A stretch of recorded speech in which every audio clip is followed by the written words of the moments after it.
Hello, everyone. Welcome to another episode of Dropped Frames. What episode is this? 5142. Did we go back? Maybe. Yeah, it's fine. I don't think did we go back in time today? It might have. It's maybe one of those episodes. It That's might be right. one of We're those on- episodes. Yeah, We're in America. We're on time savings time. that's true. Yeah, Right. We gotta set our lives back a week. yeah. In the future, that's what happens. So people can just, yeah, that's a thing.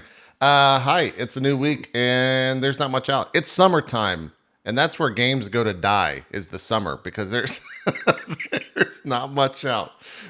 Absolutely. Yeah, Octopath came out last week. I think I've been playing that off stream. I know Zeke was curious about it before the cast. I know Ko's been streaming it, so we'll talk about that. It's kind of funny to me. This is a big signal to where game releases are at in the middle of the summer. When World of Warcraft has 100,000 people watching it because of a pre-patch yesterday, and they're not even playing the game because everyone cannot log in because the servers are fucked. That's a good state of being video games in the summer. So that happened yesterday. And there's not even like that much new content in the game. It's just kind of all pre-patch changes. But yeah. Zeke, So, hold on. Yeah. Hold on. Let me get this straight. So I understand like I've had to explain to people like people will watch you playing video games. Like I've had that conversation many times. Uh-huh. But to explain the fact that people will watch you not playing a game, Yeah. like just sitting there waiting to play a game. Well, That's a little bit hard to explain. basically what happens is no one can play the game, but there's no way to know if you can play the game unless you're trying to log in. So they're watching a stream of someone trying to log in so that they know when they can log in. So it's just a waiting room. I think like Asmongold like broke 50K viewers yesterday, which is a channel first for him. Soda was at like 30K. Tally was like 12 or 14K. So it is kind of a big deal because no one could fucking log in for like 5 or 6 hours. I think I was able to log in around like 8 or 9 last night, but I wasn't trying all day. So it was kind of a weird thing for sure. But I was just wondering if you were in that club, so you weren't like in the club of like, can we log in now? How about now? How about now? Try now. I mean, there were times when I was trying to log in, but it wasn't every second. It wasn't constant. Okay. Yeah. I built a shelf yesterday. That was I felt so bored and just like I haven't done shit today. I need to do something to feel like I've done something today. So I went and built a shelf. That was all I did. So in between putting a shelf, like each shelf on the set of shelves, I would go and try to log in. That's all I did. Yeah. So yeah, WoW's out. Or the pre-patch for WoW is out. But there's not much content there. I'll probably be able to talk about it a little bit more next week because I think they're going to put in the new scenario, which is like a big world event type deal for stuff that's happening in the BFA expansion, which comes out in August. So they're still a month away from that shit. Zeke, you did Indie Sunday. Did you play any other games? Any other new games besides that?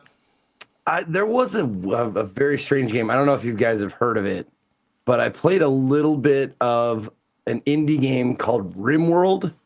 Oh yeah. I don't know if you guys have Isn't that played that it one at that was all. Twitch? Oh, that's a different Rim game. I'm sorry, never mind. That's a rim job simulator. Yeah. That was Rim Whirl. That very Yeah. different.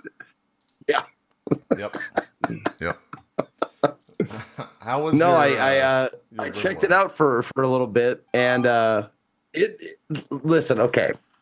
So I started off with the basics. I didn't even look at like what my guys were supposed to like what they had. So I just went with like I pressed the randomizer a couple of times because that's what the tutorial told you to do. I was like, all right, let's go. And little did I know that the starting skills of your villagers or colonists or whatever, like they have an effect on what you're like, how they get along and what they're going to do. And I went in and like I had nobody, like my best construction skill person was like at a 1. The other two are at 0s.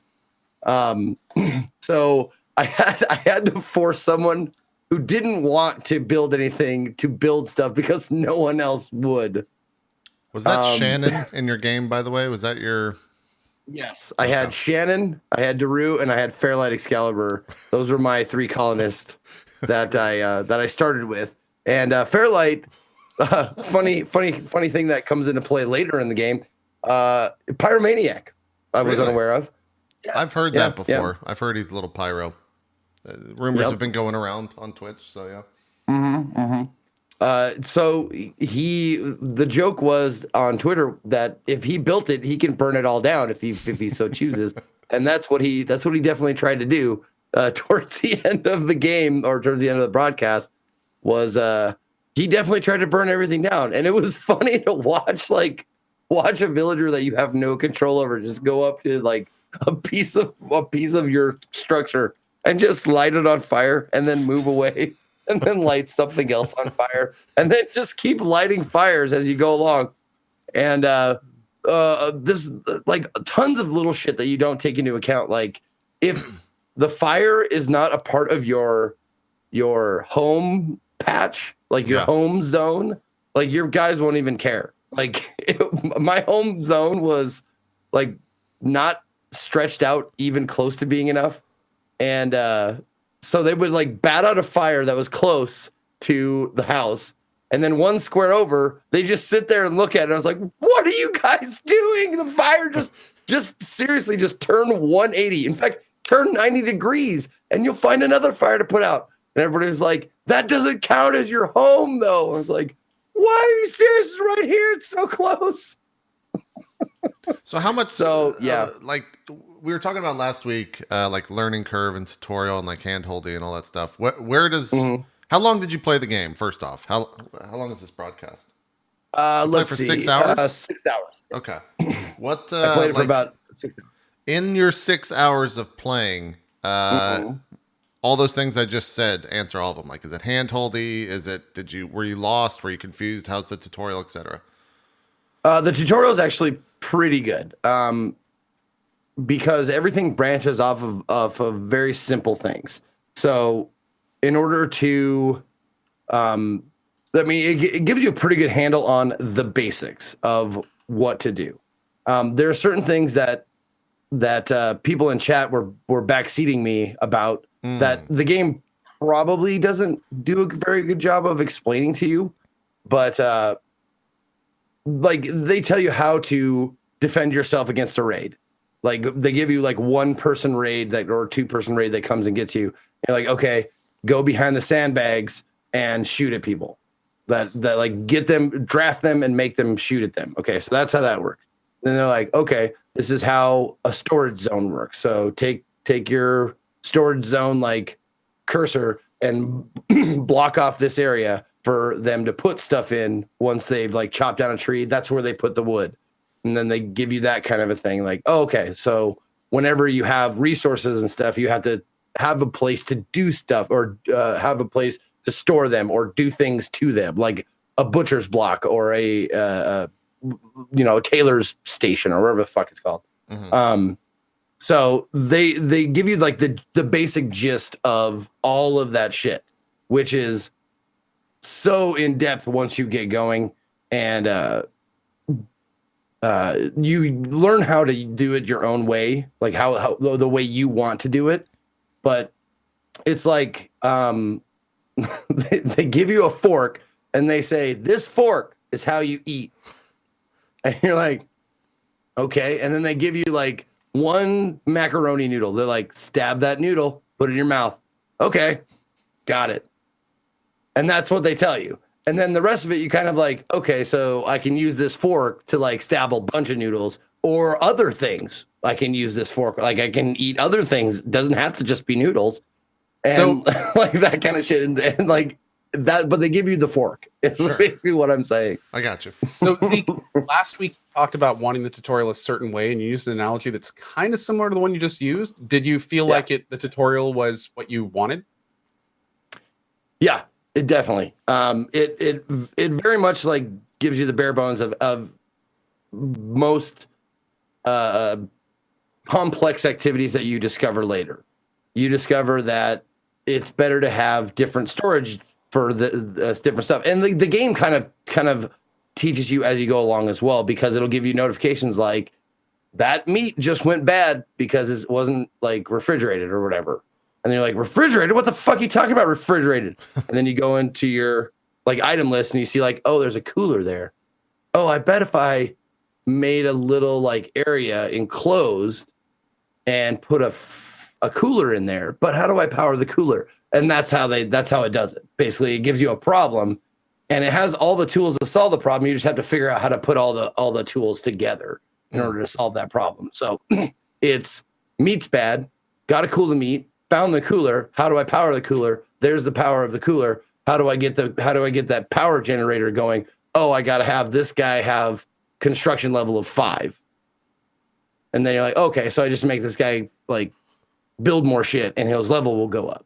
Yeah. And that kind of stuff. So it's just a chain. You have to find the chain down. And then inevitably in the middle of like figuring out how to get this power generator going, other shit happens. You're like, Fairlight starts burning shit. Yeah.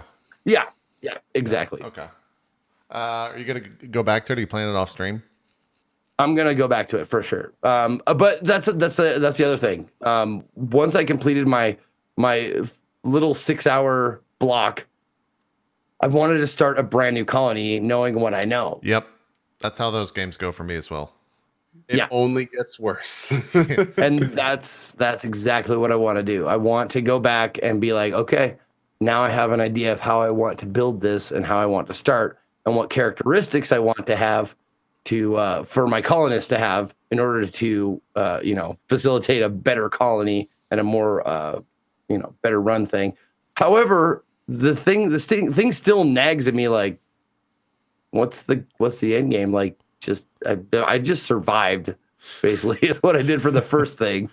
Now, I mean, what do I do after that? And I'm thinking it's like the same thing, like build a rocket to leave the planet or whatever, is what my guess is, but I'm not sure that, like, if that's the win like criteria. It used to be that's all you could do. Essentially, like the main point of the game was to survive long enough to research the components to build a ship and leave. That used to be like the whole game. That was the point of the game. You were landed on a rim world, and the goal was to build a rocket and get off of it. Well, more like a spaceship. Right. However, over the amount of time that it's been in development, the win conditions have become much more varied. And as far as I know, there are now multiple different ways to beat the game. Like, Zeke, have you looked at all at the world map yet? Like the globe? Yeah. Oh, yeah. Yeah. Because they said So, like, this thing crashed over here, and I went, where? They're like, zoom out. No. Exactly. Zoom out. Keep going. So one of the things you can do now on the other side of the world.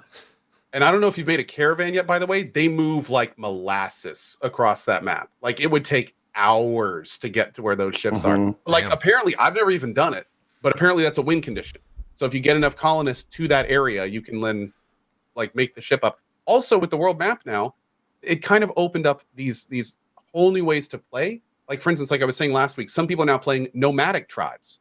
So imagine playing Home World, except you never really build anything. You just strip the map of all of its resources. You set up a temporary base, build as much as you can, then you load it in backpacks and you go to the next town. And you just keep moving around the map and doing that. And you can also even build multiple colonies. So you can have like mining outposts and stuff if you want to. But the cool thing is like back when it started, Zeke, the goal again was just to build a ship. The tech tree was pretty tiny. So it would usually take you, like each run would last like an hour or 2 hours and go. But now, such a good time to start playing because Tynan, the guy who makes the game, has completely redone the research trees. You can go different directions now. There's all sorts of stuff. And the kind of TLDR about this is the end game is working through the research. And by working through the research, the way that Tynan has set it up now is it constantly is giving you brand new game mechanics to work with. So, you get automated turrets, then you get new types of energy, then you need energy storage, and you need bedrooms. Now you're doing artworks to make sure everyone's pretty. Then you need a bigger base. Now stronger and more powerful enemies are coming, so you need better defenses. And it just like, it's this constant like, here's your challenge, you need to answer it. Here's your challenge, you need to answer it. And it just keeps getting bigger and bigger and broader as you move through the maps. But yeah, when you get towards an end game of RimWorld, there is a lot going on. And it gets to be pretty crazy. Pretty crazy. Well, like I'm looking at this at what I've what I've built so far, and this is getting like I'm guessing like towards the last hour or two I skipped ahead to see broadcast. progression. And like like problems you don't foresee coming up, like they come up all the time. So Daru, one of my colonists, was not having a good time because she did not like sleeping in the same room with other people. So we had to build separate rooms for everybody, and that's what I'm doing right now. I'm moving all the beds into these separate rooms. They have walls and roofs and that kind of stuff. And you might see there are rocks in the middle room. It's because Fairlight, the builder, will not do menial labor. He will not haul anything.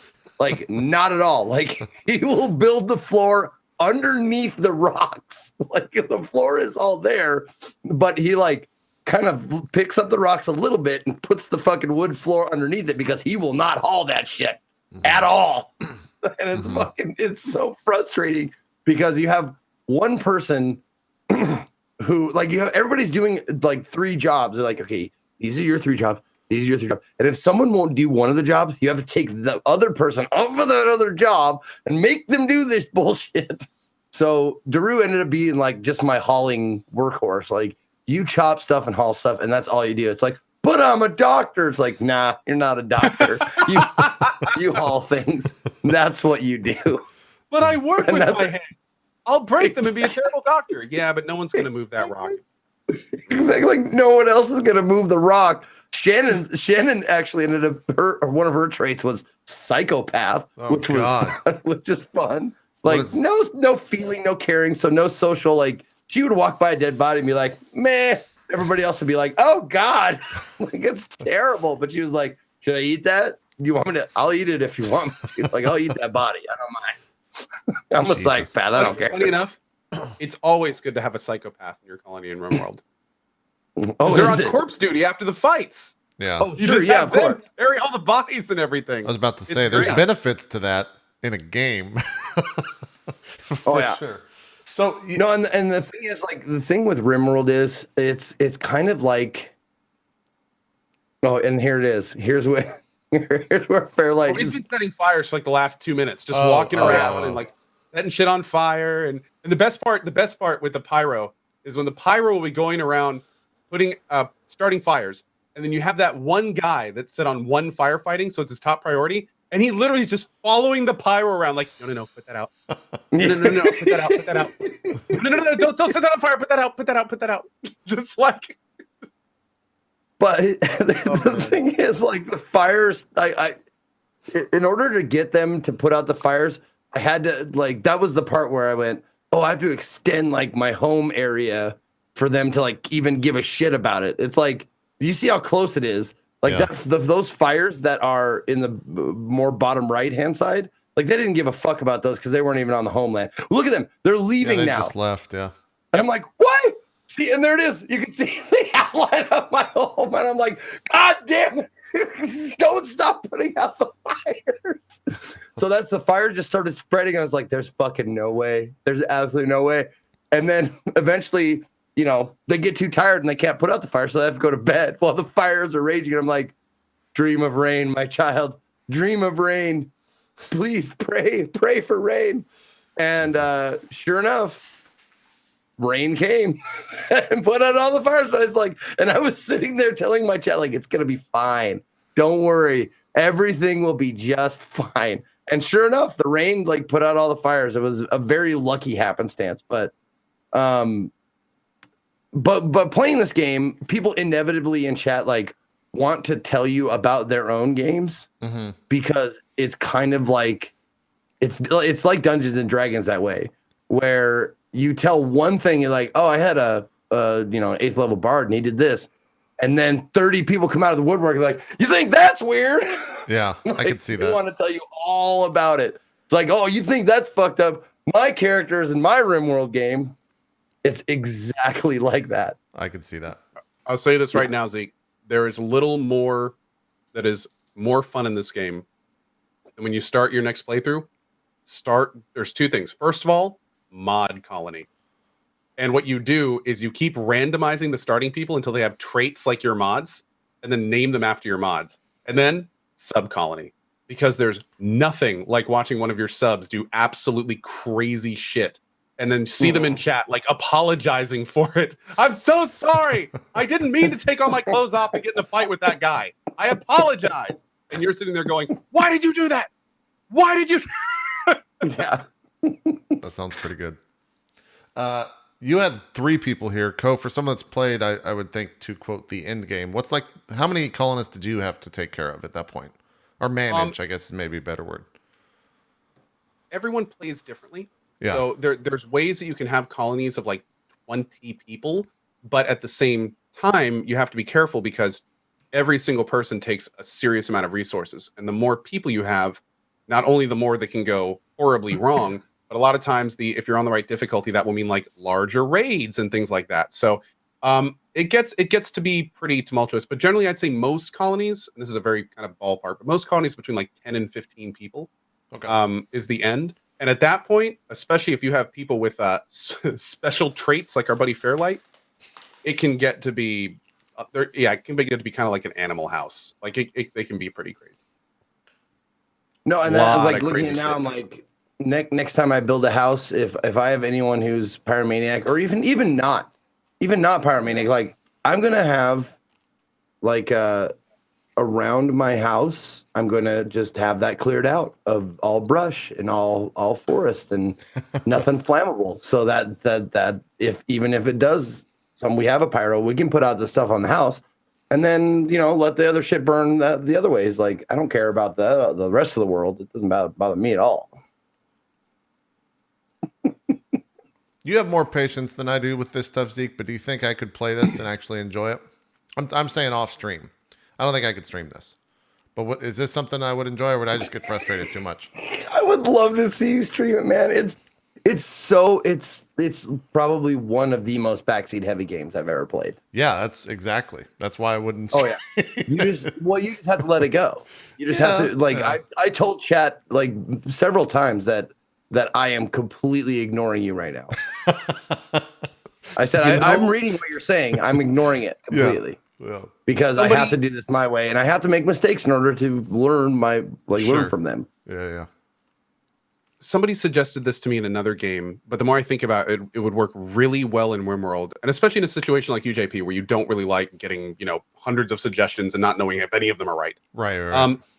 A good idea for a game like this, if you want to stream it, is get someone who knows the game well, or just somebody who knows the basics of it. Get them in Skype one afternoon, and don't read chat, and just play the game. Look over chat every so often, just interact with them a little bit, have some fun.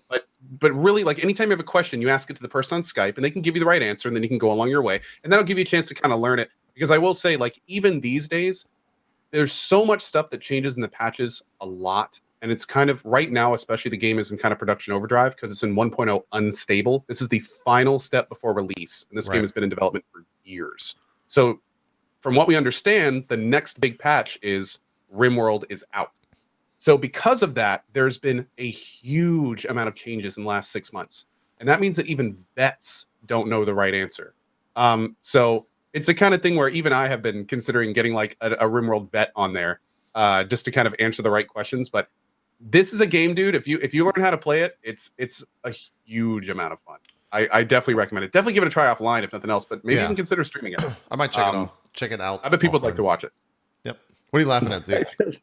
Just watching the fire, like they're really trying their best to fight this fire and keep it off of our homeland. And it's probably not gonna work because that little arc that's coming up. Does that just keep going forever? Right there. No, I start fast forwarding it because I'm like, I give up, man. There's no way I can fight all this fire. And they fall asleep in the storeroom and shit. And there you go. And you fast forwarded past the point of the rain. The rain came down, and I played a little bit of garbage. I'm only happy when it rains. When the rains came and doused all the fire, and it was great. Nice. But yeah, like I said, after I got done playing this, like for that 6-hour period, I was hungry to I want to start a brand new colony and I want to actually pay attention to things. I kind of know about and figure out like this thing is the most important thing in the game. Oh, that is this the little most window. important. Like as far as I know, like that is the most important thing in the game. Is the work order, telling people what to do in which order. I see. Like saying, fighting fires is first when it comes up, being a doctor is first when it comes up, so on and so forth. And then like arranging the job, the work order so that people are doing the things you want them to do in the correct order. And then you forget sometimes, like it was a temporary job. So you forget, like, what are you doing? Why are you sculpting right now? I made. And then the people in chat is like, you didn't give him another job to do. There's nothing else to build. So he's going to go sculpt because that's what he does. That makes sense. God damn it. Just tell me. Can you tell me when he's done building? And then I will make sure he's got something else to do. Yeah, just give me a notification. I get it. Yeah. But it's a lot of fun, especially when you can yell at people that you know. It's $30, right? Is that accurate? 25, 30, something like that? $30 with the next major patch being the official release. Gotcha. Is he going to change the price when that pops up, or do you have no idea? Unknown, but probably not. Okay. He seems like from what I've seen on Twitter, he seems like the person that would not do that. So we'll see. Yep. Well, let's swap over to some Octopath Traveler, because I know Ko's been playing that. I've touched it for about 2 or 3 hours offline, so I'll let Ko kind of lead the discussion and then chime in, whatever. Ko, how's Octopath? Octopath Traveler. It is a love story to Final Fantasy VI America 3, and in those types of games. It is an interesting game. Let me start with it. There's two distinct categories with this. Let's start with the good stuff. Okay. The music is great. The graphics are a nostalgic throwback and awesome. The effects are great. The combat system will be very comfortable to older folks like myself. The abilities and the class layout is really cool. There's a sub-job system where almost every character can have 2 classes. There's hidden ultimate abilities. There's apparently hidden classes that I don't even know about. The boss fights are fun and interesting. Moving around and just playing the game is a joy. In fact, that's why I've been playing it for now going 20 plus hours. The gameplay is really, really good. That being said, there are 2 major issues with Octopath that have been definitely kind of deadening the experience a little bit. The first one is that the stories themselves are, in most cases, very tropey, very kind of exposition-y, and in many cases, very safe. And now, each character, the way that it works is there's 8 characters, and each character has a 4-chapter main story. And they all kind of culminate, with a big event happening in that character's life. And from what I understand, like, because there's 8 kind of main quests, some of them are good and some of them are just kind of mediocre throughout the whole time, from what I've heard. And that's kind of the first down. And then here's the second one, and this is more of a design issue. The way that the game works, like I said, 8 characters, 4 chapters per character. The way that the game starts is you pick one of these characters, and then it's kind of implied that you then want to get the other 7 characters. Right. Now, the beginning of each story is easily not the best part of their stories, because they're, again, very let's set everything up, let's get to know the characters, lots of unnecessary dialogue to just give you little looks into their backstory and stuff. And what that means is that after 15 hours, you really haven't gotten to anything good yet. Story-wise. You're just like, you're going around and you're doing introduction after introduction after introduction after introduction. And unlike a single character focused story game, there's like, if you play this way, which you don't have to, for the record, you don't have to play it that way. But if you do play like me and you want to get all the characters, then the beginning of the story is really rough. And in fact, I've seen many streamers just give up on this game because they do the 8 introductions and then they say, this story is dumb and I don't like this and this is boring and nothing is happening and I'm done. I've seen many streamers succumb to that. Now, unfortunately, though, if you think of it as each character as kind of like a book, well, if you had 8 books in front of you, you don't just read the introduction of each book and then say they're all dumb, right? That doesn't make any sense. But unfortunately, the way the game is set up is they kind of make you do that in a way, especially if you look at the level progression of the different areas on the map. Yeah. It kind of wants you to do all the main characters before you go to any character's second chapter. So I don't know if I'd call that like a game design issue, because I think some people like it, but at the same time, it is definitely chasing away people from the game. So, take that for what it is. Now you can, from what I understand, just pick 4 characters and then ignore the other 4 and move on with the game. But at that point, it's like you're only going to be playing half the game if you were to do that. So it's this weird kind of middle ground situation. That being said, I started getting to the second chapter of a couple people. I've done 2 second chapters. They are better than the first chapters. Sure. Some of the first chapters weren't great, so that's not saying much, but it's definitely enough to kind of keep it going. So my TLDR for this game is, this is one of the first games that has kept me playing it because of gameplay over story. I just enjoy playing this game. I would agree. I just have fun. Like all stream today, I just went around and got all the secondary sub jobs, and I was playing with multi-classing, and there's some cool RNG abilities, there's dances that you can do. I had some fun with those today. And and it's the kind of thing where it's just really, for me, it's a really fun, enjoyable game to play. But what that also means is I'm not super invested in the story. So that carrot on a stick that usually carries me all the way to the end game isn't really there. Even though I have fun playing this, I wouldn't really feel bad putting it down at any time, because again, I don't have that like feeling that I need to know what's coming next. Granted, the last story I did, which is for the dancer, it's pretty good. Like it's a revenge story. It's relatively interesting, but it's not like a Chrono Trigger or a Final Fantasy VI. It's not something that keeps you like, I want to keep playing to find out what happens. I don't really feel that at all in this game. I don't. That makes sense. What I play this game for is, let me get more items. Let me see what I can steal in the next town. What are some good weapons I can get? What are these 4 hidden classes? What is this ability I can do? That's the thing that's keeping me going in this game. Yeah. It sounds a little bit like what I thought of Crosscode.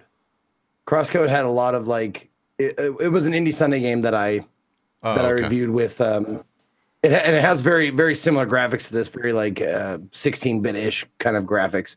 Mm-hmm. And the story was just like, I don't know how long I'm going to play this. And then I got to the gameplay and I was like, now this is fucking great.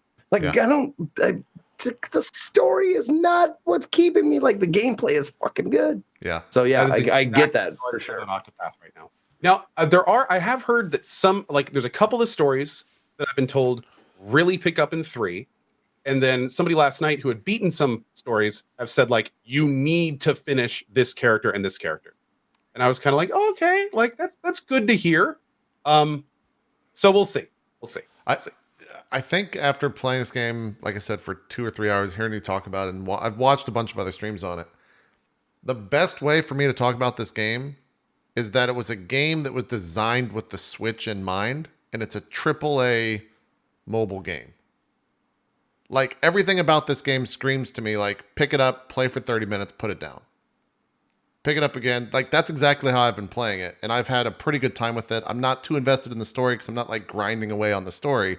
But then these fights are super fun to do, and I only have 2 guys, so they haven't gotten super crazy yet. But I'm watching do all these combos, and we didn't talk about the mechanics of the fight yet. But if you see the shields next to each, and Ko, you can probably explain this better than I can. But the shields next to each enemy can be chipped away by certain abilities that you discover by hitting the mobs with certain abilities, whether it's a pole arm or a sword or wind magic or whatever. And then once you knock those down, they lose their turn the next turn. And take significantly increased damage from all damage. Yeah. And the other thing is the little gold glowy orbs above their HP.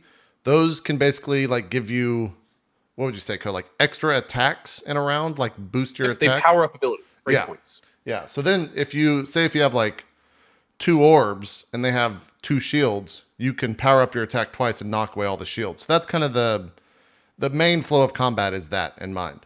But the only, I've been playing it, I'll walk around and do 5 or 6 fights, and then I'll just put it down and go back to whatever else I was doing. And I think that's kind of how the game, in my mind, is how I'm going to play it. I'm not going to be sitting there like for 6 or 7 hours playing the game in one go. It's definitely going to be like piecemeal, which I think is fine. And I think the graphics of the game are super cool. They do a lot of stuff with. I started, and you can kind of see it here with the snow. I haven't seen this effect, but I started out with. Who did you start with your first character? I did the knight. You did the thief. Okay. Where does he start in the map? Because the knight's like bottom right. West center. You're on the complete different side. Southwestern westish area. Okay. But yeah, they do some cool stuff with the graphics, like the knight and the merchant. Kind of that's the second character I got. Start off in kind of the port area, and the water looks real cool. It's kind of a clash almost because the water looks really, really good, and then everything else is kind of this weird 16-bit graphic, which looks cool. And then you it's see cool someone effect. fishing into it that's like 20 pixels total. Yeah, it's pretty cool. The voice acting is kind of hit or miss. Like some lines you're just kind of like, okay, that person should not talk anymore. There's voice acting in it? It's like 20%, and it's mostly for only the main stuff. But there later in the game, and on some characters, there is phenomenal voice acting. Like especially there's a few bosses that you can tell those voice actors had fun with what they were doing. So that is a plus. I didn't mention some of the when there is voice acting, about half of it is like really good, and the stuff that's not really good is generally like passable. Like I haven't heard any voice acting that's made me like straight up or any of that. So yeah. I will say my favorite part about this game is when you fight like a boss, which is my encounters of the bosses are people that are kind of at the end of the chapters.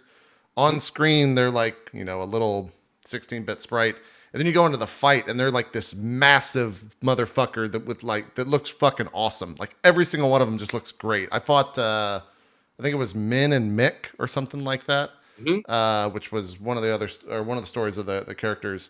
And they just look like little 16-bit sprites. And you get in the fight, and one's like a really tall-looking thief, and one's a really fat-looking thief with really cool details on them. And they were super fun to fight. So that's been my favorite part thus far. But again, I'm playing it in super short burst and having a good time with it. It is a little steep, though, price-wise, I will say. It's a full-priced game, which I think might turn a bunch of people off. Because it's $60 for this. So that's What's kind of interesting, JP, is one of the things I've noticed going through the story, and this actually goes pretty much hand in hand with what you're saying about how you felt it was like pick up, put them down. Yeah. Pretty much when you get to the chapter 2s, there's like a story recap for that character. Really? So it's the kind of thing where you really could like put it down long enough to kind of not remember what's going on, and then get to the next chapter, and it's like, this is what we're doing. Cool. All right, we're back on track.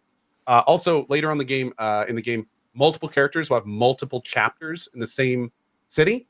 So what it lets you do is you can go to the tavern and you can talk to the tavern owner about what tale you want to hear from him, and you can just pick the story, and it gives you like a little summary about where you are in that story, and then you can just kind of like launch right into it from there. Yeah, that's cool. Kind of nice. That's cool. I have heard this game's very long as well. It's not a short game. Even though maybe the only thing that justifies the price if you plan on finishing it. I would agree, yeah. Even though each character only has like what you said, 4 chapters to their story. 4 chapters total, and apparently there's maybe some extra on top of that kind of stuff. There's like post-game stuff or post-story stuff, something like that. Trying to get a clear answer on that. Like the few people I've talked to haven't completed all the stories yet that are towards the end game. So, but I've heard some people, Twitch chat has claimed that there is like end game stuff to do, but I have no idea what that is yet. Okay. There's also tons of side dungeons all over the place. In my hours right now, I've done all 8 starting characters, gotten all the side classes, and done 2 chapter 2s, and that's it in 20 hours. That's it. And I have passed a side dungeon in almost every map now that I could do. So are those side dungeons because you haven't unlocked the story stuff for them yet, or are they just actual side dungeons? They are actually like you are walking between 2 main story points, and there's a path leading into a cave icon on the map, and it is apparently a standalone dungeon. Okay. I haven't done any of them. The few that I went into, that was my first death, wandering into one of those caves. Like first combat encounter. TPK, boom. Yeah. So it's like, oh, okay. Well then. That's cool. All right. That's cool. How's it now? now? People in chat are saying those dungeons are tied to side quests. Okay. Oh, well, there you go. That's There you go. Cool. What was that, Zeke? So a lot of these kind of games really have a great soundtrack. How does this one stack up? It's pretty good. Incredible soundtrack. It is one of the most.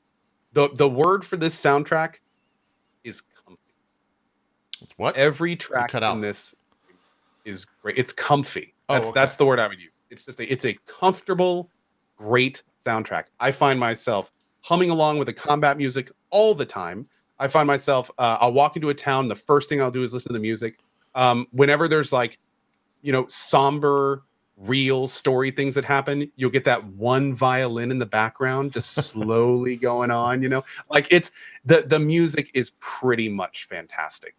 It is kind of like, as people in my chat pointed out, it's kind of generic to like that age, the Final Fantasy, like the late 80s, early 90s, kind of that age of music, but it's all been great. I haven't heard a song yet that I haven't liked.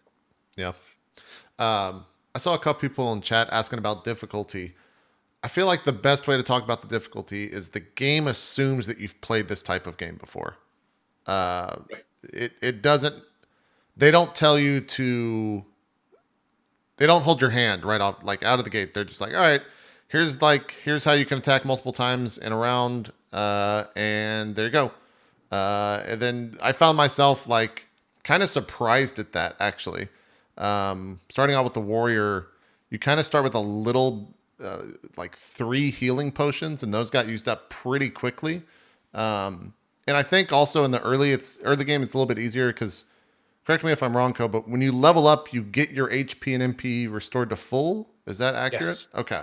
That's kind of what was keeping me alive in a lot of the dungeons, is that I would grind right before a boss so I didn't have to use an item, and then save right there, then go fight the boss.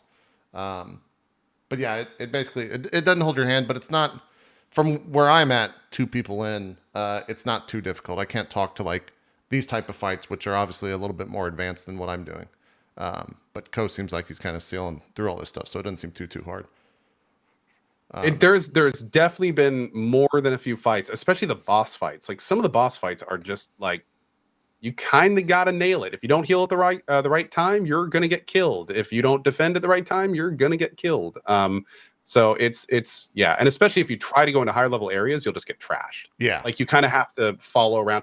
A lot of people have said also, like, one of the things I did was I like I said, went and got all the 8 characters, but the people that have opted not to do that have told me straight up they've had to grind. That they have gotten to situations where they have to go back and get some levels before they keep moving forward.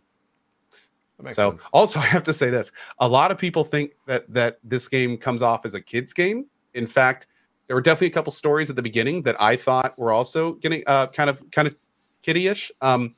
Chapter 2 of The Dancer. Yeah, I've heard that's really rough. I've heard chapter 1 is really rough. This is not something I would want my kid to see for like the next 10 years. To see, damn. Okay, I didn't know that. Like the stuff that happens in chapter 2 Dancer is just kind of like, did she mean what I think she meant? Like it gets kind of kind of real. Is a good way to say it. You're a lot more real than I ever thought this game would take it. But you're talking about subject matter and not like 16-bit titties, right? I'm talking about sexual subject matter. Yeah, she's a dancer. Mostly you're checking some good boxes here. Well, it's not good. It's like it's real women in real situations that involve money that are not good. Yeah. And like it, it's not good stuff. I don't want to spoil it, but it's kind of messed up, honestly. Like, and they just kind of breeze by it, like it doesn't mean anything. It's just kind of like, did she say that just then? Oh, okay. Yeah. Well, that really sucks for her. Like, so yeah, it was. And I've heard that particular story actually just gets like kind of darker and darker, and more messed up things happen. So, but I mean, this is the revenge story. So Just a quick question: is this Japanese developers who developed this game? It's Square. This is a Square Enix game that has apparently been brought under the umbrella of Nintendo, to the point where Nintendo said no one's getting early copies, and they have, I think, ownership of the IP and game, but Square Enix are the developers. Okay. Yep. And it's out now. $60 if you want to grab it. This, like, Zeke, for me, this game is like the ultimate travel game. Anytime I'm on a flight or in a car, like Aaron got pissed because we were driving to dinner the other night, and I'm like, just gotta sit back and play some. Yeah, I just. And she's like, what the fuck? I see now. Our conversations aren't stimulating enough for you. Yeah. Oh, I see. Yeah. Okay, fine. Yeah. Play your little fucking game. Exactly. Yeah. Yeah. So I'm definitely gonna for like PAX Prime and TwitchCon stuff, I'll definitely be playing this. Co, are you gonna try to finish this on stream? Are you taking it to the limit? This is a huge game, and like I said, I don't know how attached I am to the story. So I think it's the kind of thing where I'm probably going to keep playing it until something better comes along or catches my eye. But it's not the kind of thing where I'm like, I need to finish this game. You know, Okay. it's not a story that I need to see the endings of. But like I said, it's great to play. It's a lot of fun, and I'm enjoying it. Yeah. It does a good job of like the fighting's fun to begin with, but also the characters like Tressa, who's the merchant, they do a good job of like when you just enter into an area, they'll just be like, oh, Tressa found, X amount of gold from an unfortunate soul or something like that. And you're like, oh, all right, so I can just get stuff literally by walking around. And from what I've seen, the equipment that you can buy are like massive upgrades. At least they were in the beginning of the game. I don't know if that stays true throughout it. Oh yeah. We're When you get to talking chapter like 2, it even becomes higher and higher from the vendors. okay, Mm-hmm. yeah, we're talking like 100 stat to like 180 stat in the second town, and it's like a huge amount of damage upgrade for that. And then the third town, that's like 350. Damn. Okay. So it just keeps going up and up and up. Yeah, for someone who likes the numbers getting bigger, I'm into that. What was that, Zeke? I don't know if you guys covered this or whatever, but is it like a Final Fantasy game in that there's like tons of random encounters, like you just walking around and get a counter? Yep. Okay. And you can get there's passive abilities that you can socket and slot later. Oh, to talk about the multi-class system a little though, this is pretty cool. So each character has actives and passives, and the actives are dictated by their main class, whatever they are actually, and then you can also have any of the subclasses once you've unlocked them be their secondary job. So every class can have a second class that they have access to.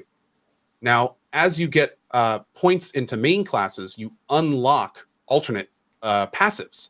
But what's crazy, and this is where it starts getting kind of nuts, you can have 4 passives on at a time, but whenever you unlock a passive in a secondary job, you keep that passive even if you switch the secondary job. So like my thief had a scholar, which is like a caster secondary, and I put a bunch of points into it, and I got a caster passive, and then I changed the secondary passive from scholar to merchant, and I could still use the scholar passive. So technically that means that you could like level up certain subclasses just to get their passive and then change it and then use that passive in your mains passive with a different subclass. And the depth of customization is surprising is the what I'm trying to say. Yeah, that sounds cool. You can have there's a lot of different options in terms of how to make your characters more powerful and kind of tailor them to your play style as well. Yeah. Are they limited to what passives they can get? Like the thief can only get these certain passives, or anybody can get the scholar passive? Theoretically, if you put enough time into the game, any character could have any passive. Okay. Yeah, a lot of But grinding. they can only have 4 active at a time, and some of the passives are like really good. So you kind of have to decide, like, do I want this character to have a chance at a double attack, or 5 and more HP, or the ability to steal twice when they do, or starting the combat faster, or and it just goes down, down, down, down, down. And each class has like 4 plus passives, so that's 32 different passives to choose from for each character if you take it that far. Yeah. The reason why I'm asking is for min maxers, if a certain ability gets you more gold, you want everybody to have this passive as soon as possible. So then everybody we're getting more back. So that's another interesting thing. So many of the passives actually say directly behind them in parentheses only affects a single character. So a lot of the passives do not stack, which just even opens up more like who gets the one that doesn't stack kind of thing. So yeah, Okay. a lot of them do stack though, like the HP stuff, and like you can have that on all the characters, and that's gonna be great for everyone. But like there's one that makes it so you get less encounters on the world map. That's actually what made me think about this. So you can put a passive on someone, and it makes it so you just don't fight as many people. You can only have that on one character. It actually says specifically in parentheses, this does not stack. So Okay. That's cool.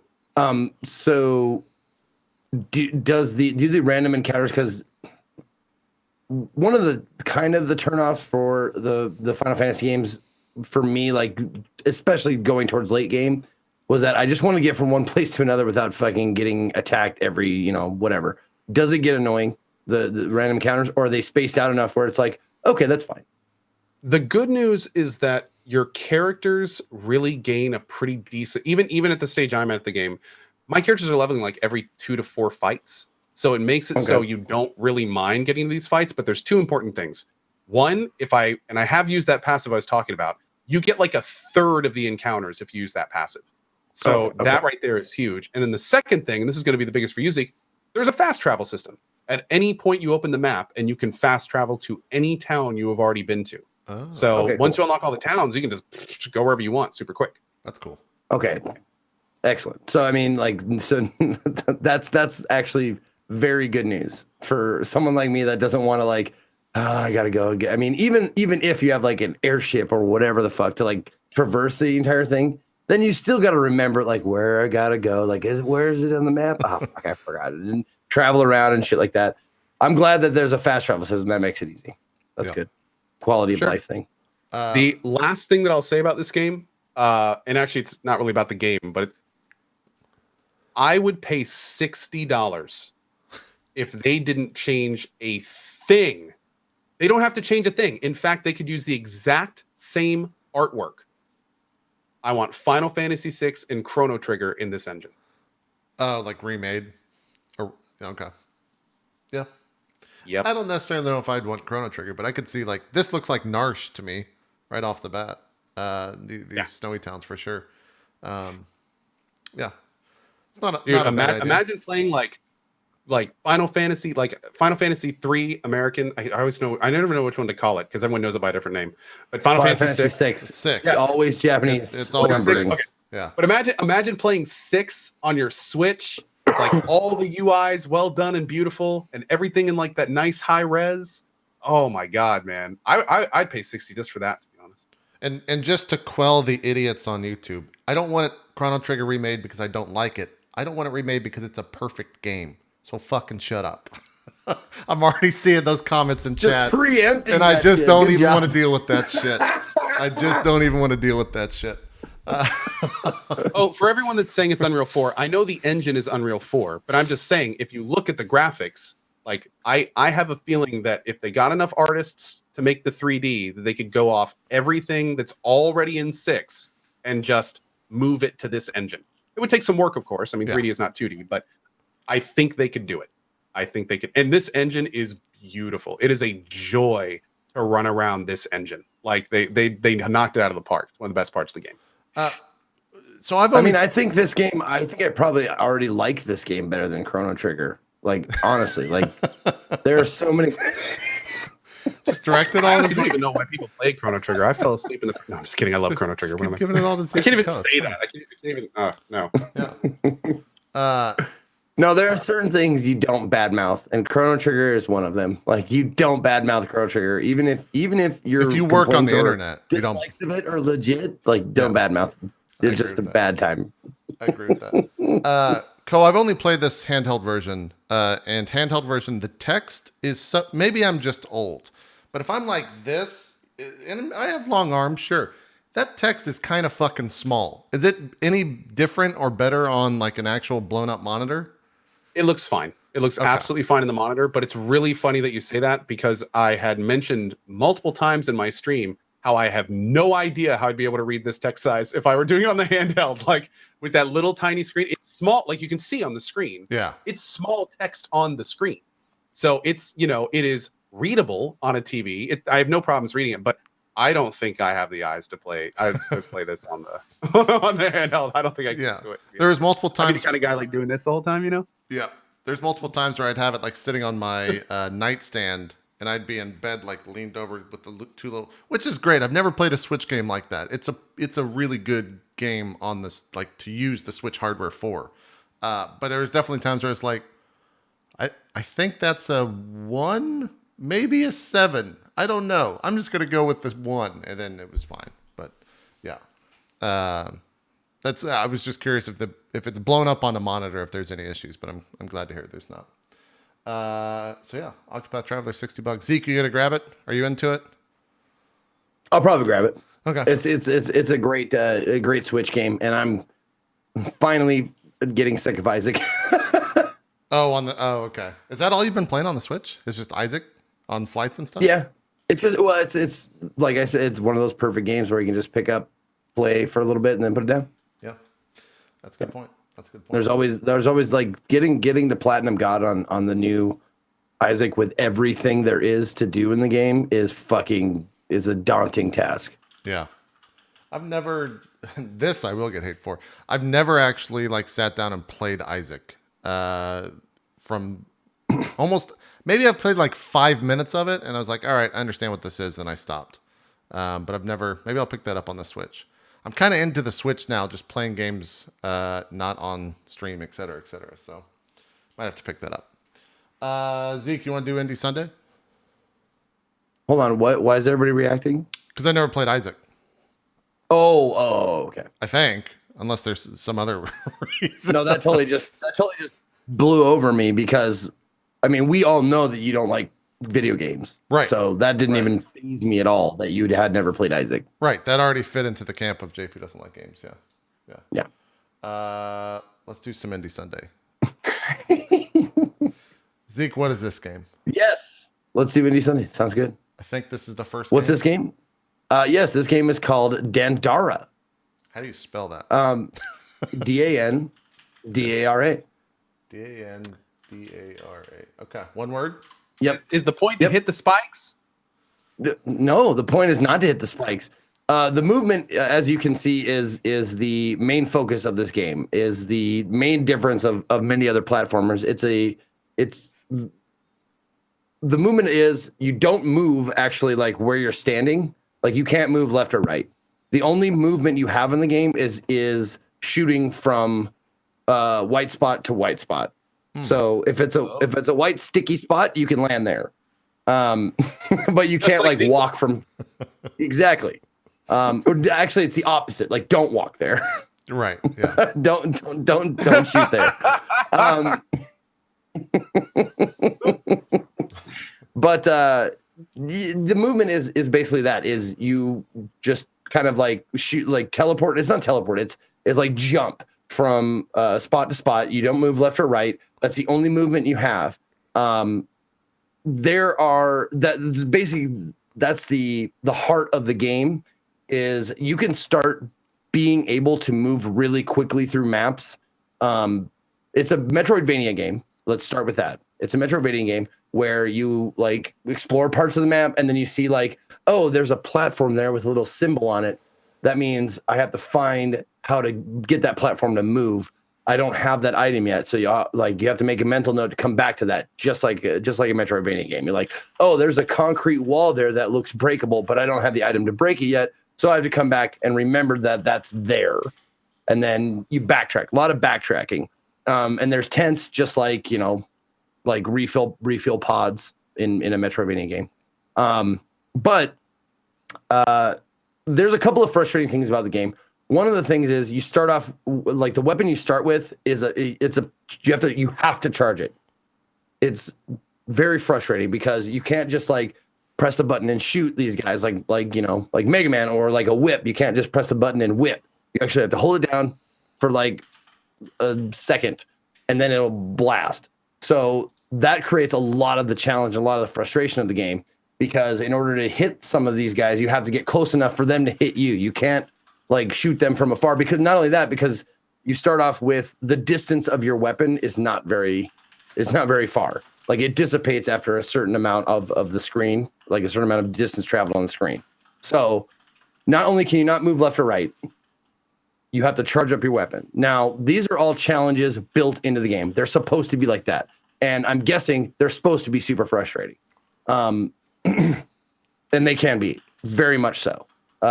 Once you get used to them, it gets better. But I think the game is built to be challenging and frustrating. Not only that, but they build certain parts of the map where if you choose the wrong, like they give you a left or right door to go in, and if you go in the left door, you have to go all the way back to the beginning and choose the right door the next time that would piss me off. Because fuck you. Yeah. And that's happened to me before where I was like, oh, I finally found the way. Okay, we got a left or right door. Let's go in the left door. And then it's like you're on the other side of where you want to be. You're like, motherfuck. And then you have to travel through the entire map and get back to that place. And that's part of part of the joy, part of the fun is just getting frustrated like that. Sure. But the boss fights in the game, like I did one boss fight and it was a fucking challenge. But it was once I got it, because I think I died like 3 times. But once I finally kind of figured out how to do it and how the movement went and stuff like that, it became very satisfying after beating the boss. It was, I could definitely see myself, like, if I had missed one particular jump, I could have seen myself trying to beat that boss for the next, 20, 30 minutes, because you don't get a lot of life to start off with, and one wrong step, and that's like you get 3 or 4 health to face the first boss with. That means 3 or 4 hits. And this is it. This is the first boss. Yeah, I was trying to scan for it so people could see it. And it's in a very in close space, and also it's like it's 2 phases, which you don't expect. You're like, oh, this is pretty challenging, and then the second phase comes. You're like, Jesus fuck, it sucks. Oh man. But it's definitely a very fun game. Frustrating. Be prepared to be frustrated. And yes, this guy does look like M. Bison. There's no way around. Yeah, I was starting to say, is this that. a Capcom crossover game? Or yeah, there's no way around that. He's definitely very much M. Bison looking character. But you have to figure out, like, okay, I have to jump around this little square, and that's all we get. I have 2 health potions, which means I only get to refill two of my hearts. That means in total I have 5 hits before the 6 kills me. So you have to like manage that well. And also, like, drinking a health potion, you have to judge when to do that, because you don't just go right away. You take out a globe, you smash it, it fills you up, and then you can continue on. So you have to figure out like when to do that. So a lot of strategy, a lot of like mastering the movement, and the movement can be very frustrating because you're on the stick. You're on like a Xbox stick to try and move around the map and move around the squares and stuff. Thankfully, they kind of, if you are like at the bottom and you just aim like flat level left, yeah, it moves you up to a place you can actually move to. So it's not smart. like, yeah, if you are aiming in any direction, it will move you to the nearest place that's closest to where you're aiming. So you don't have to aim exactly when you want to move. You just aim in that general direction, and it'll move you to the closest area. And that's how you can move through areas fast. That's cool. Because if you aim just straight left, it'll go diagonal to the closest spot as you move through the map. I'm So kind of you can actually end up going pretty quickly through the map. But yeah, it's a fun game. Dan Dara is the name of the game. It's $15, $14.99. I didn't play it for a super long time. I played it for a little, like an hour and a half, a little over an hour and a half. Yeah. And I beat one boss, and it was challenging. And it's a Metroidvania, and I can't say much about any like the music or anything. It didn't stand out, but it wasn't annoying. So say what you will about that. Someone asked in the chat, is it the same with the shooting, or is the shooting a free aim, like 180 arc? Oh, the shooting does get no auto aim on the shooting. That's kind of a bad thing. But I think they kind of knew that, and that's why your first weapon has 3 projectiles that come out. Sure. It's like a shotgun of projectiles. So like you're probably, if you're aiming in the general direction, you're guaranteed to hit like at least 1. But if your aim is better, you'll hit all 3 of them at the place you're shooting. So that kind of thing. But that is one thing. I wish the line would stay when you're aiming to shoot. It doesn't. It only stays when you're aiming to move. Does it reset in a sense when you're not aiming? Do you know what I'm saying? Like, does the line reset its position, or does it stay where the last time you shot? No, it resets. It resets. Okay. All right. Yep. You have to actually. You can't shoot without aiming the stick. Yeah. Huh. All right. Yeah. You said $14.99 on Steam. I think it's also out on the Switch. I don't know if it's the same price. Oh, is it on the Switch? Yeah. I don't know. In fact, most of, at least when I Googled the name of it, most of the SEO was Switch related. So I think they're really pushing it on that platform. Well, cool. That looks pretty good. Let me get this off. What was the next game? As we move ahead here. You're laughing, so I guess it was a... Oh, God. Okay. Zeke, what's the name of this game? The name of this game is called Lagoon Lounge, The Poisonous Fountain. And let me just read you the description here. And by the way, all of these games were suggested by my chat, like in my Discord, like game suggestions tab. Yeah, I just suggested by chat, go, Zeke. Mm-hmm. No, but listen, this I like to delve into the weird sometimes, and this is definitely one of those times where, like, and it usually doesn't last very long. But this is a visual novel containing furry characters and homosexual themes. You take on the role of a furry who has moved to a seaside village and become involved in the lives of its residents. And I played it for 32 minutes. So, okay. Is that how long it took, Zeke? Is that how long it took? That's how long it took. Okay. All right. It's $13.99 on Steam, and even for someone who likes the weird and the wild and you know that kind of shit, I cannot recommend it because it is fucking boring. Wait, was that person's name Randy Dude? That's I named him. Oh, that's my main character. I thought that was just like a name. No.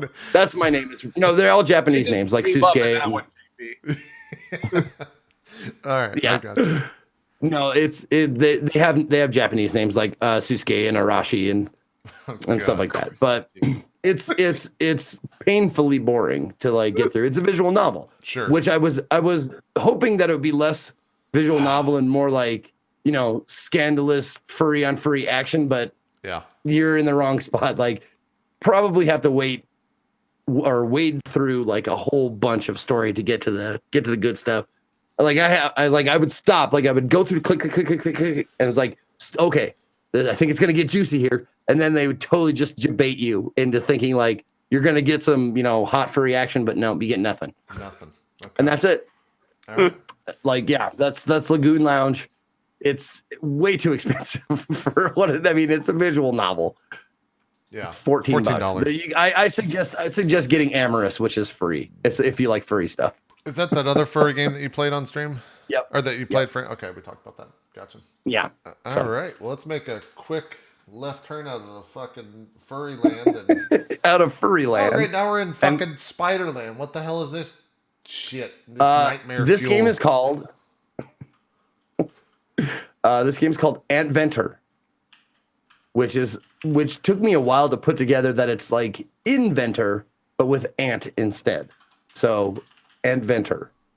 This guy is like an ant who's an engineer who puts like buttons together with string to make these different things. It's a point and click adventure game that is super frustrating at times because it's almost all Moon Logic, which is kind of shit. If you know what Moon Logic is, if you ever played an adventure game, Moon Logic means it doesn't really make logical sense why these things go together and then do this thing. But it's the environment is beautiful. It's photorealistic environment. You kind of move through it. You have to figure like this part. I had to figure out how to get that iPod out of the bird's hands in order to get the spider who's down below to... Well, I thought it was going to scare the spider, but like later you find out that's not to scare the spider. It's to get the spider dancing. You want the spider to wave its arms like and dance. Yeah, sure. Like that, of course, duh. Yeah. But you have to figure out how to do that. And the way you do it, I'm just going to spoil this particular puzzle in case, shut your ears if you don't want to know how this puzzle works. But you find a sewing needle, you find a bird feather, and you find a piece of string. And then you find a curved stick and another piece of string. And you make basically a rudimentary bow and arrow. Oh. Right. So you shoot it at their foot, hits their foot, the iPod drops into like the screen below and shit. But there is a ton of just like random shit. Also, it's with a photorealistic background, it's difficult to know where, like this part, like look at this part and tell me that there's an obvious way to go up, like vertically up.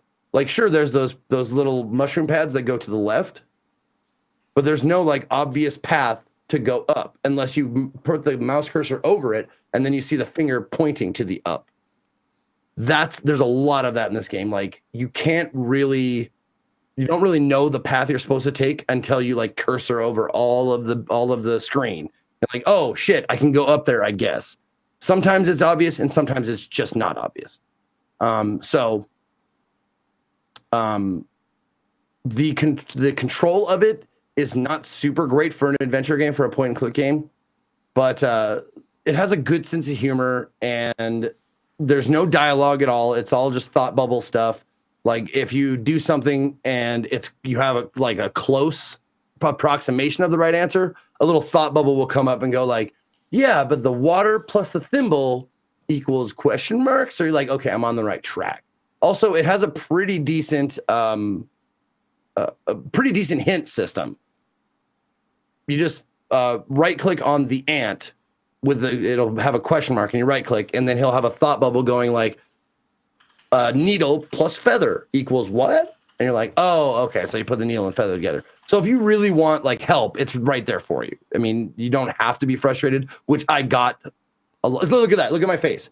See my face? I'm like, how the fuck was I supposed to know to go up there? Right. There's no like ladder. There's no like obvious steps in the background. It's just a tree branch and everybody's like, it's an ant. He can climb. It's like, dude, tell me you can't climb everything. I love twist logic. Yeah. But then, and then you click on like this little nut thing and you see like the ant's thinking of like some way to knife, like a knife to cut these nuts off. And I realized how that sounded. Yeah.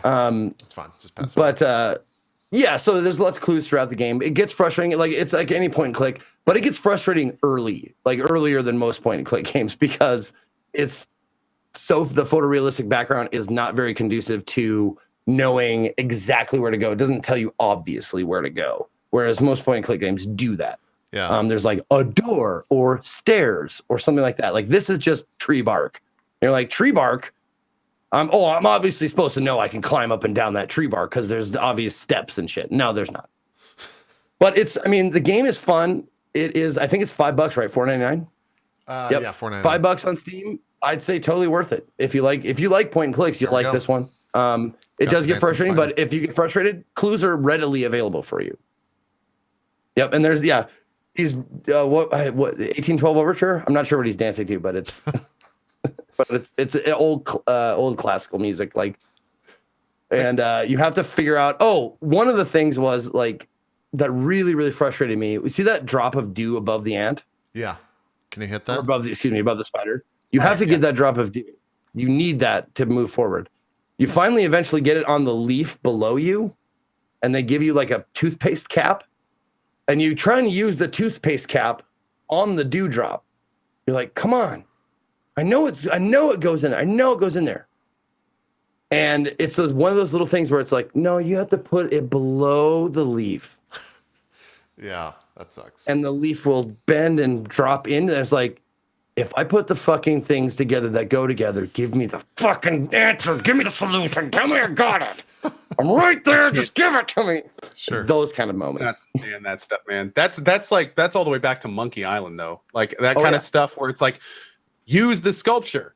Well, I don't want to do this. Well, ask the guy for help. I don't want to ask him for help. Walk over, talk to the guy. Will you help me? Oh, sure. Yeah. Yep. I do like the look of it, though. One thing I will say about this is there's no annoying, like repetitive, like I can't put those together. I can't put those together. I can't. Cool. There's not. There's none of that. However, the background noise, and please, this goes so many games that take place out in nature. So many games take place out in nature. They're birds. Dial down the fucking birds. Dial them down. I like how I get dial them back. Yeah. Dial back the birds. What type of birds are we talking about? Are we talking like? We're talking about birds that chirp. Chirping birds. Chirping birds. Okay. Oh man, stop that! Stop that shit. If someone has hiccups, once every 10 seconds is fine. You don't want to do it once every 2 seconds because that will make people shut off the game. And this has a hiccup. This I'm talking about this game. Someone in the game is hiccuping over and over again. Well, man, and spoilers. You don't want to solve the puzzle. Okay. All right. Or glottis. Or glottis. Just don't do glottis. Room! Come on, Kitty! Go, Kitty! I want to choke you. Oh God! When we do the next live role play show, I'm gonna get an alarm, and it's gonna be glottis just for your room. That's how you're gonna wake up the 2 mornings you're here. It's gonna be great. Good. And then I'm gonna run as fast as I can to try not to get choked by you. It'll be good times. It'll be good times. Moving along on Indie Sunday, that's your break screen. That's the game that's about to be loaded. And here's the game, I believe. What is this? I played this for the rest of the day. Oh, damn. Okay. 4 hours. Almost 5. What is this? Yep. I played this game for the rest of the day. This game is called Gray Dawn, and it's GrayDawn. Okay.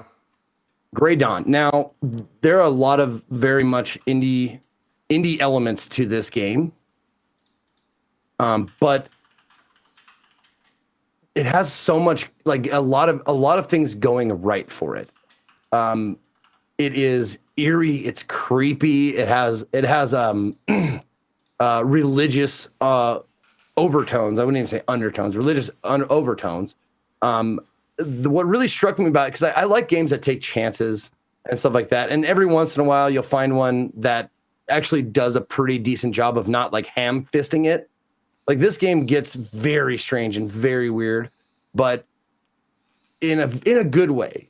In a creepy, like not necessarily absurd, but like trippy, you're on mushrooms kind of a way.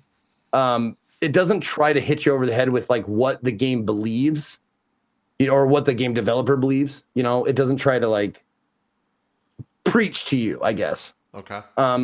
The reason why I picked this game is like the byline, or excuse me, the little blurb they have on Steam is: embark on a terrifying adventure of a priest accused of murdering an altar boy. Gray Dawn is a psychological thriller infused with religious elements and combines story-driven quest with an artistic experience. Now, that in and of itself is kind of like touchy. Ooh, don't want to like. I hope it doesn't go too far, and it doesn't. You are actually like trying to figure out why you were accused of this murder, and you go through it and you find different shit, but also it like takes you on this really weird wild ride through like heaven and hell and purgatory, and there's blood and there's gore and there's sin and redemption and all this. It's just very, very trying to think of the word for it. It's not like trippy is one way to describe it, but there's another way to describe it. It's surreal. There you go. That's the word I was looking for. It's very surreal. If you are squeamish about any like that subject matter, if you're squeamish about it, I probably wouldn't recommend it. It doesn't go over the top or anything. Like it doesn't. There's nothing like overtly sexual in the game. I'll just say that right now. There's nothing overtly sexual in the game. There's some gore elements, but there's nothing like too in your face. Like there's a lot of blood in the game, but not a lot of like stabbing and rending and that kind of stuff. Huh. But I played through it with 4 hours and it kept me interested the whole time. Oh, so you beat it? You finished it in 4 hours? Okay. Yep. $20. Is that, you think it's worth it? That's kind of a steep 4 hours. It is, and it is pretty steep for an indie game because there are some definite indie elements, like some collision is kind of off, but for the most part, like the scenery is beautiful, the where it takes place, the voiceovers are pretty damn good. The mystery, they have a lot of like, there's a lot of Latin in there. Like, see, this God is Dead reality is just about the material world, and then has like nominum tuum despicarium, like Latin shit. And you're like, oh fuck, what does that mean? And the chat was like trying to help me out. It's like, oh, this means this and this means that. And it's just like a fun, like irreverent, like there's the head of statue head of Jesus, and it's bleeding, and you have to figure out, oh, you put the head back on, and then you get transported to this other place, and all this kind of stuff. But I had a blast playing it. Huh. What's the story of what exactly is going on in the world? Why is it so trippy? Is he on drugs or something? Like, why is everything? You kind of unfold like this isn't actually happening. This is just a personification of the main character's like guilt and like his self-made penance. Lots of like it's dreams mixed with memories mixed with like I was saying, like a personification of guilt. Like there's no like set location. You go in and out of realities as you go through the game, but it has like a steady through line, meaning you figure out, oh, it wasn't just this that happened. These other things happened at the same time, but why? And then at the end, you find out like why the main character is torturing himself with all these different like visions and images and dreams and stuff. You figure out why he's guilty or like what he feels guilty about and that kind of thing. And it kind of has a good resolve at the end. You're like, oh, so this happened. Okay, he was just torturing himself. Okay, cool. I don't have to play it now. Thank you. No. It's worth it. It's worth a look if you like this kind of stuff. This game definitely I love themed stuff. That's cool. This looks really interesting, man. I'm kind of unfortunate to hear that it's only 4 hours. I was thinking this was like, it looks like really well made indeed. It doesn't look like an indie game at first glance. This looks like somebody spent a lot of time 3D modeling and making it look really pretty, and it's cool. So it's really cool. Oh, and by the way, like I didn't spoil anything. I'm just letting you guys know. Like I may have said a couple of things, but this is definitely a journey rather than destination kind of a game. That makes sense. Zeke, have you ever watched the TV show Hannibal? I did. Yeah, it was actually pretty good. Fassbender, right? Or no? No. The other guy, the guy that's in the Metal Gear Solid, or the yes, that's his name. I don't know what his full name is off the top of my head. Mads Mikkelsen. No, Mads. There it is. Yeah. This is a question totally for me, not for necessarily the rest of the cast. Does this game evoke kind of the same feeling of that show? Because watching this and watching the gameplay that you're doing here definitely is giving me like, I feel like I'm watching an episode of a really fucked up episode of Hannibal. For sure. Yeah. It's like a journey through like Hannibal's kind of mind, sort of. Like I see the connection, the correlation for sure. Gotcha. But yeah, it kept me interested. Like I normally wouldn't play a game like this for more than an hour. Like, oh, the gore and the all that shit is definitely like for shock value, yay, and then I would get sick of it. But the running string of the story, it was like I kind of want to know where this is going, and so I ended up playing it way longer than I thought. Huh. Yeah. By the way, Zeke, the chat's informing that it's Mads with a hard D. It's not silent. It's a hard D when you pronounce that name, just for future reference. No, I'm said Mans, M-A-N-S, because I was like, Mans? Is that Mans? No, it's not sound right. Okay, gotcha. Just so I fucked it up the first time. Yeah, it's hard D. So this is all you play this for the rest of the 4? Oh, I don't want to skip all the way. That was it. Don't get abort. I clicked on the end. I was like, I'm gonna spoil the fucking game. Let's just get off that scene. Let's just get away from there.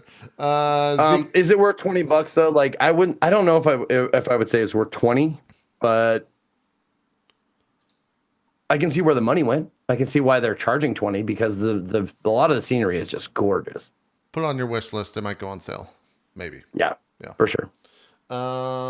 Did you play anything else, Zeke, in the past week besides Warframe? What is Four Last Things? Did you? Oh yeah. What is that? Four Last Things is a great game.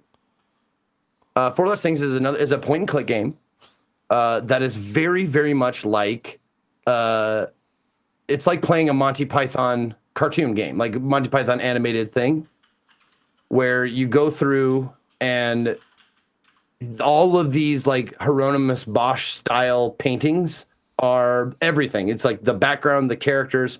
They've like taken these from these different like very famous paintings and made all these scenes around them. And it's a point and click game. And the gist of the game, the point of the game is you start at this church, and the church says you can only come in if you've committed all the 7 deadly sins. He's like, well, I did. And the guy's like, no, you didn't commit them in this area though. You were in the other county. It doesn't count here. And the guy's like, oh, so you have to go. The point of the game is to go around and commit all the 7 deadly sins. Okay. So yeah, I mean, wrath, pride, greed, lust, envy, sloth, and the other one. Whatever the other one Can't is. remember what. Can't remember the last one. Gluttony. There it is. Gluttony. Yeah. But yeah, you have to go around and commit all these sins and try and it's your basic point and click. Like you grab items and you do this. Like if you want to complete greed, or complete sloth, you can complete.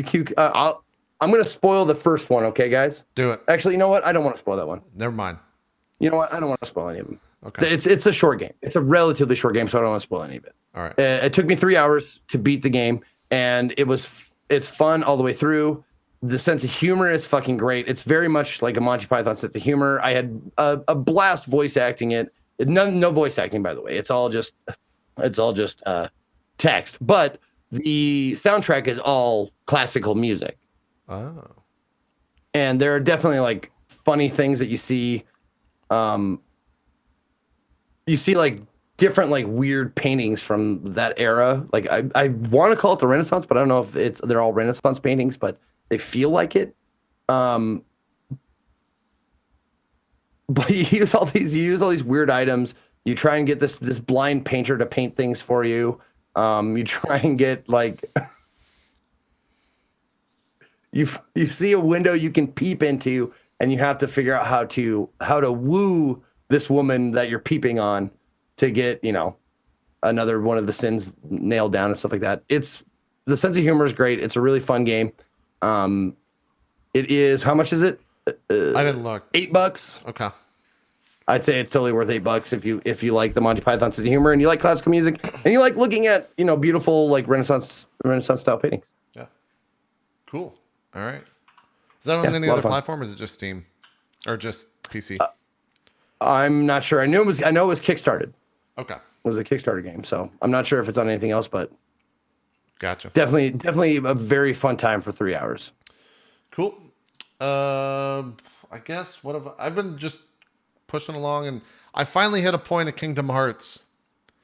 After the broadcast, I had to go read a wiki to try and figure out what the fuck happened in the 7 hours that I played on Saturday. There was definitely some things where I was just like, I don't know what any of that means. And there's a very fine line when you play those games, and you say like, chat, what just happened? Explain that. They don't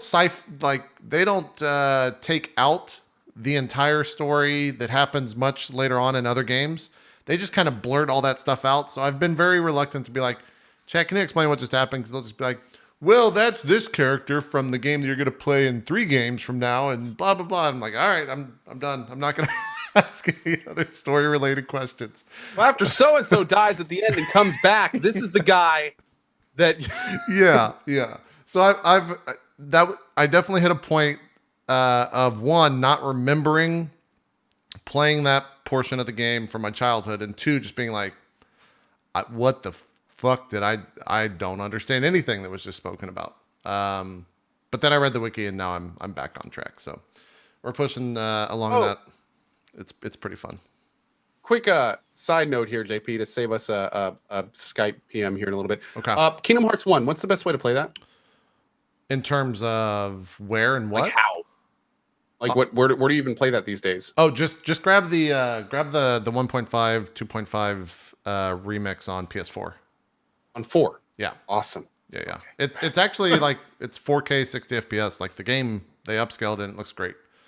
Great. So it won't look bad by any stretch of imagination. The controls and gameplay are definitely like of the PS2 era. So just be ready for that stuff. Do you know when you're going to play that yet? I don't yet. Okay. I don't. Yeah. Yeah. When does 3 come out, by the way? January, the end of January. So you got some time. Cool. Okay. Yeah. That's why I've actually slowed down. I was like churning through those games really quick, but now I'm just playing them only on weekends. So we'll finish up Kingdom Hearts 2 this weekend. And I might look in, there's a lot of post game shit in that game. Like a lot of stuff to do. So I might Is it story stuff or just like challenges?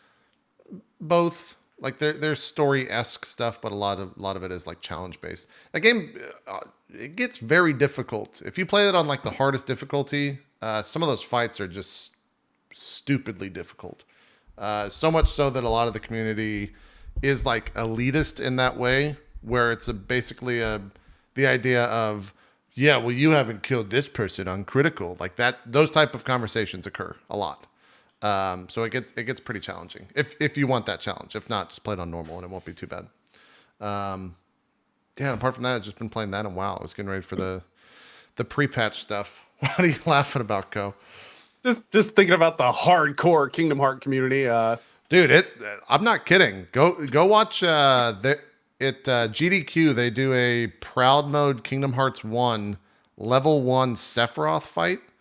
It's fucking like crazy. Like he's basically playing for 4 minutes and perfect. Like there's everything about his gameplay is perfect. And if you get hit once, you just die. It's really insane how difficult that game gets for sure. I'll be interested to see. I'm trying to think like what some of the most difficult fights from one if you played on standard would be, but I'll definitely be watching the playthrough whenever you do it because there's some things where you're just gonna be like, what the fuck, like, god damn it, god fucking. I think that's gonna be most of the game for me, JP. I'm not gonna lie. Do you like Disney movies at all? Are you a Disney person? Let me ask this: Yes. Are you a Disney person I am... of old, like not new shit, but like old Disney, like classical Disney stuff? Yes. I think the you're Aladdin, gonna like Kingdom Hearts. The Little Mermaid, like that's all stuff. in there, man. Like those are worlds that you go to Agrabah, you go to those places. So I think you might be into it. I'm really hoping as somebody who's been blind to Kingdom Hearts the whole time, and I am planning on doing the full run. There's a part of me that's hoping maybe it'll help me get it. I feel it's kind of like my pre and post Warframe experience. Sure. Where it's like before I didn't get it, and now I get it. And I'm wondering if I'm going to have a similar thing with Kingdom Hearts, where if I start playing it, I'm like, oh, okay, I get it. Like, we'll see. I don't know. And I might just play through it and be like, how does anyone like this? We'll see. I don't know. We'll see. As long as you make it past the tutorial island and out of that place character-wise, I think you'll be into it. Because, like, some of the first people you meet are not Disney characters. They're Final Fantasy X characters. And if you didn't have, like, a reverence for that game, you're not into it right out of the gate. It takes a couple hours to get off the first little area, and you start seeing I pledge to do a story playthrough. So even if I don't like it, I'm going to finish the story. Okay. So that was the deal. So we're gonna see what we can do. Kingdom Hearts 1 is a good taste because it doesn't get crazy at all until much later on. Zeke's out. I don't know where he's going. And then besides that, I've just been playing WoW. Like I said, I don't think there's... How's it going? I mean, it's the same old WoW. Like there's nothing new about what I'm doing except for the fact that it's just a new grind. It's the same WoW formula, but applied to new stuff. But I've put in the past week, probably like 25 hours to 30 hours of that stuff. But it's just because I enjoyed just playing that game. If I have nothing to do, I'll boot up WoW and just fucking find shit to do. I played it on Monday I did a 11-hour broadcast on Monday, and it felt like no time had passed at all. It was the equivalent of like playing Path of Exile on a new league start. I was just walking around, Just fucking. I was even fishing. I was fucking fishing in WoW for no fucking reason except that I get a mount that allows me to walk on water. And I fished and I enjoyed it. I pulled up Day 9's broadcast of Bloodborne and just sat there and watched him do that while I fished. And God damn it. I hope I'm not. I love that makes you angry. Yeah, I know. Because I going back to, it feels like I'm just taking a time warp 10 years ago, enjoying Kingdom Hearts and playing WoW. It's a weird life. Life is cyclical, man. It is. It is. I don't think, was there anything else that I touched? Sometimes I forget games that I played. Nope. That's it. And then I haven't touched Warframe since the Friday before TennoCon. So what was that, 2 weeks ago? A week ago? Whenever that was. It's been a while since I've been playing that. We've kind of talked Warframe to death, but I know you've been doing some Eidolon hunting. Do you want to? I've been doing all the things. Yeah. I'm just, yeah. I'm Dude, motherfuckers, like MR what 15 now? I'm MR 15. Yeah. Oh in my about a god, month dude. Man, you're not real Warframe. I don't even. What does that mean? I mean, like he just power level all the way through everything, and I mean, like everybody. Like, no, that's just jealousy. Honestly, it's straight up just jealousy. That's all it is. Like I won't even front about that. It's like I want to be challenged. I want to be master rank 15 What right are you now, up and to, I'm Zeke? 9. Oh, you're 9? Okay. Yeah. Yeah. Yeah, it's pretty easy to like. Solo self-bound, by the way. Yeah, exactly. It is pretty easy to grind MR if you just like hop in a group with all 5 new slots or whatever and finish those and jump in another group, etc. Like you can grind up MR pretty quick. Well, dude, like I mean, if you get a new frame and new weapons, like all like 0 level weapons or whatever unranked weapons, and you do like one of those defense missions where you go like 20 minutes each. Yeah. Like after you get out of those, everything is like level 20. Like in 20 minutes, you got like level 20. What the fuck is this? Yeah, so this is some of the stuff you've this been is doing. my new favorite part of the game, is what this is. This That is guy. Eidolons. There's Yes, there's I saw 3 of one and I them. went up. Yeah, I saw one. I went up against it. I was like, I can do it. I just went, Got one shot, yeah. yeah. Dude, everything about these fights I love. I've done them probably like 10 plus times now. There's 3 different ones. They get progressively harder.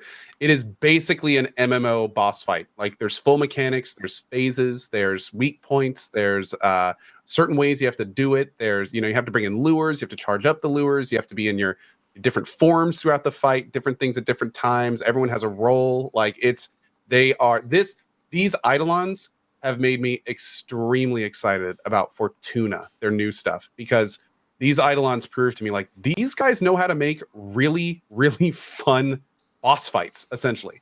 Like a good team, it takes 10 minutes to do all 3 of them, in some cases even longer.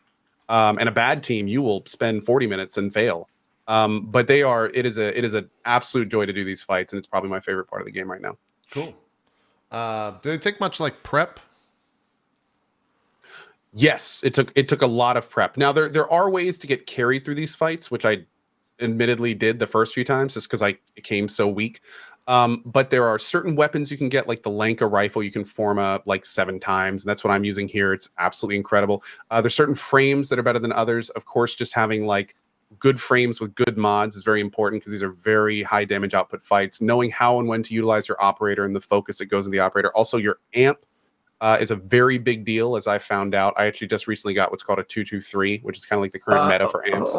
Hold on 1 second here. You glossed over something that I kind of want to touch on. You format a weapon 7 times.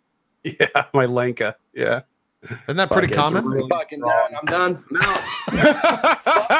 Fuck y'all. I'm out. No. But Zeke, here's the best part. You know when I did it? When I formatted my Lanka 7 times?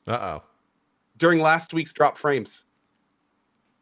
Like literally, it takes 10. It's like 10 minutes per, and like you there's one certain level that you just have to do. Like you just sit there, and 30 minutes done, or rank 30 done, and then you go out, format, go back in, 10 minutes, rank 30 done. Like the entire thing, I was barely even paying attention to it because a buddy of mine was doing the same thing, and he could basically solo it. So he was like, "Yeah, just come along with me while you're doing the show." So I literally paid attention about 5 minutes of it, and he just kind of like formatted all the way up for me. It was great.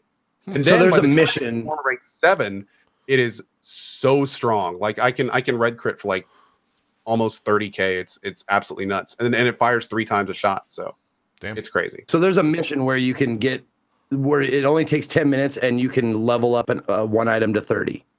Yep. The trick is that you unequip your secondary and melee weapons, and that means Right. that more of the experience goes to the existing weapons. Specifically, the level is called Hydron on Sedna, or Hydron on Eris, and then there's also a level called Sedna on Saturn, which is kind of like a lower level, same version of it. But those are kind of the go-to experience spots if you don't do SO or ESO, which are Sanctuary What types of battles are those?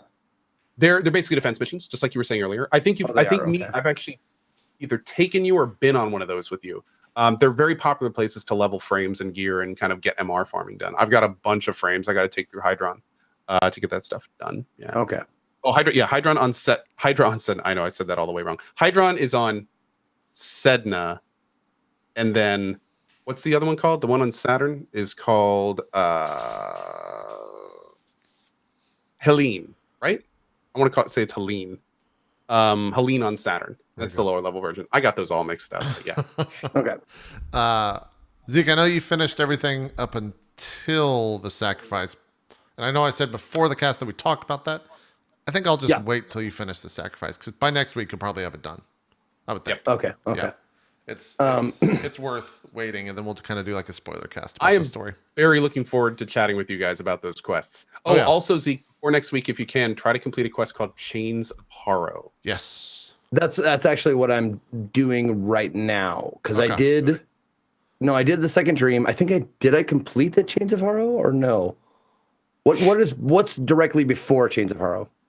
I don't know what the that's Chains Rap, of Horror. tap, tap. It's the rap tap tap. Oh, shit. I did that one. Yes, I did rap tap tap. Okay. All right. Yep, I did that one. That was awesome. That was pretty great. Yeah, that's one of my favorite ones. But I think that's like right. If there was a rank, that would be 2 with sacrifice being 1. So, yeah, whenever you finish the sacrifice, we'll do like a little bit of a spoiler cast for Warframe. Yeah, because I'm what's strictly before? What's strictly before? Okay, it goes.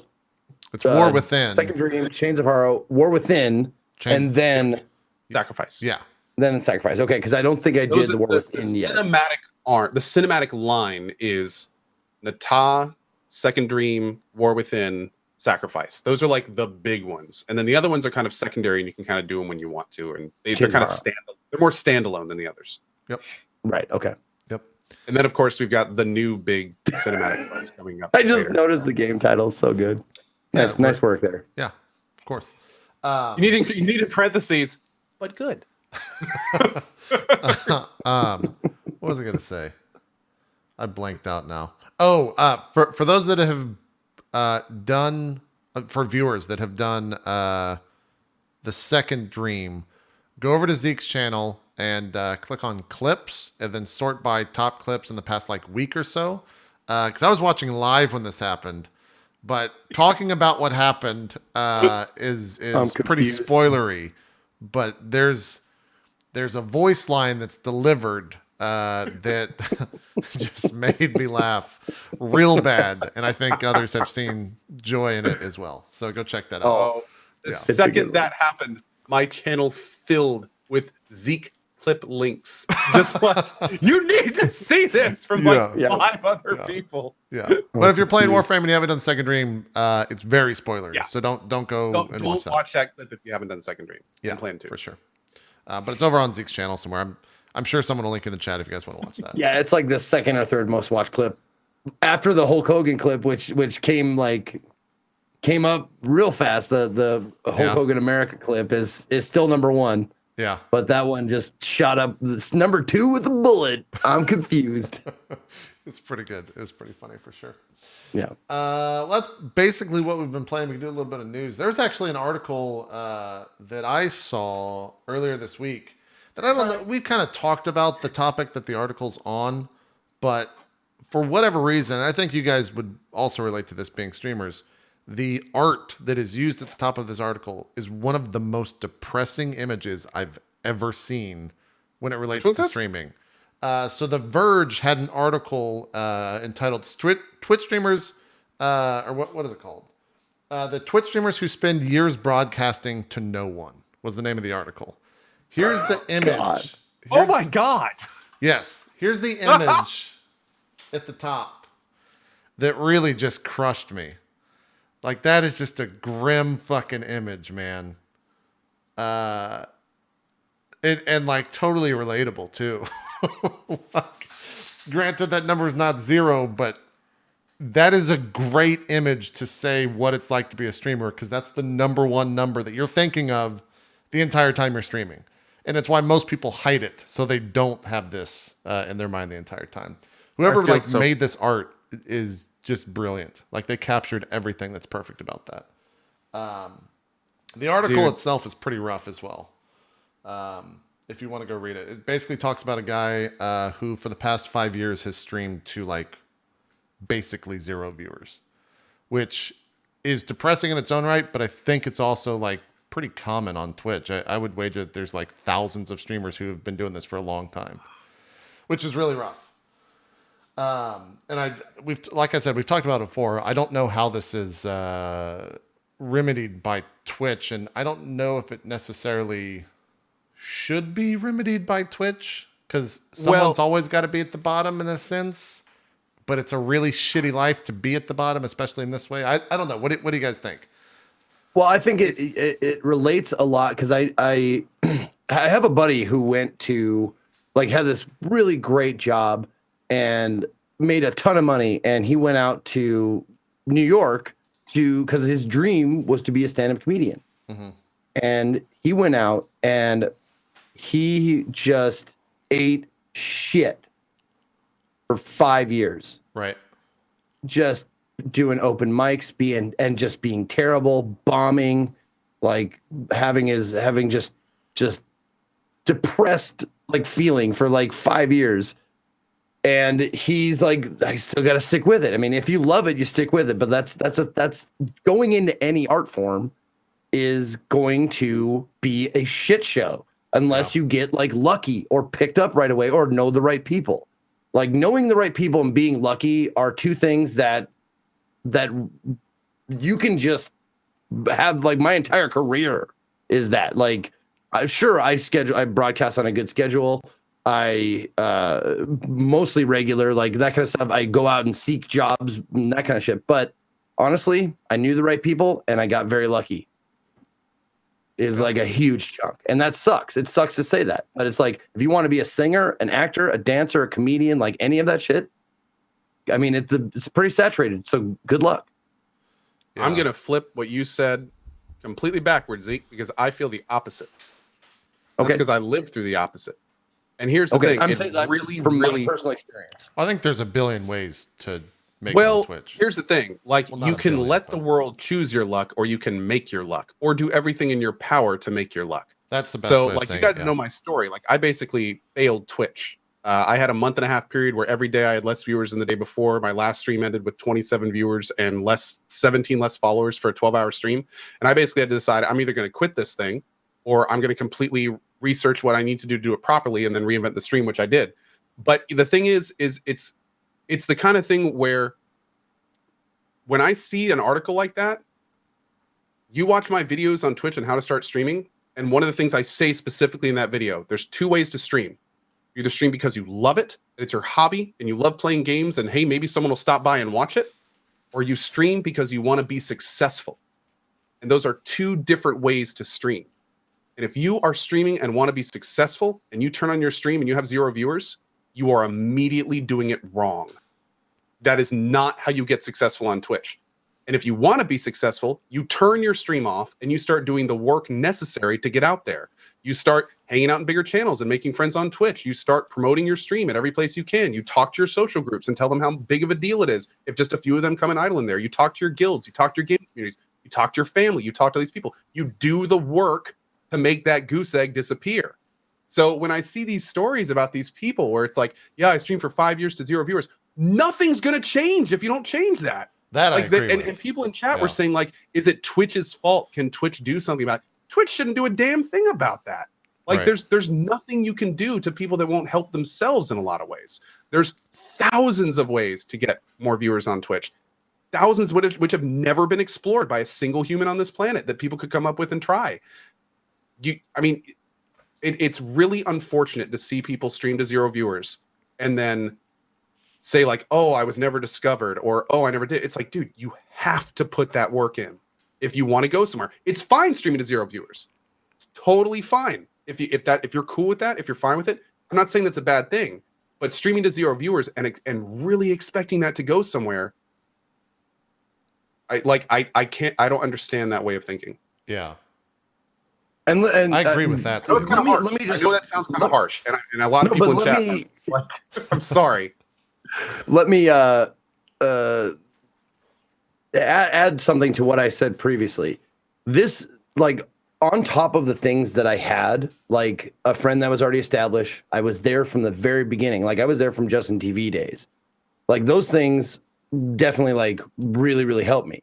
But I also, like, I put in the fucking work. I mean, don't get me wrong. I'm saying, like, these things everyone can do, and then there's certain things that you can't help.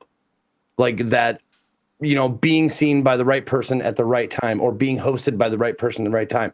Yes, you can put in the work like I did. Like, I mean, everybody knows if you, like, I worked at a pawn shop 50 hours a week and I streamed 30 because I really wanted to do this. Like, I put in the fucking work. And then it just, over time, I garnered more and more and more and more. And I was on a regular schedule and I did that shit and I made friends and I did all that stuff.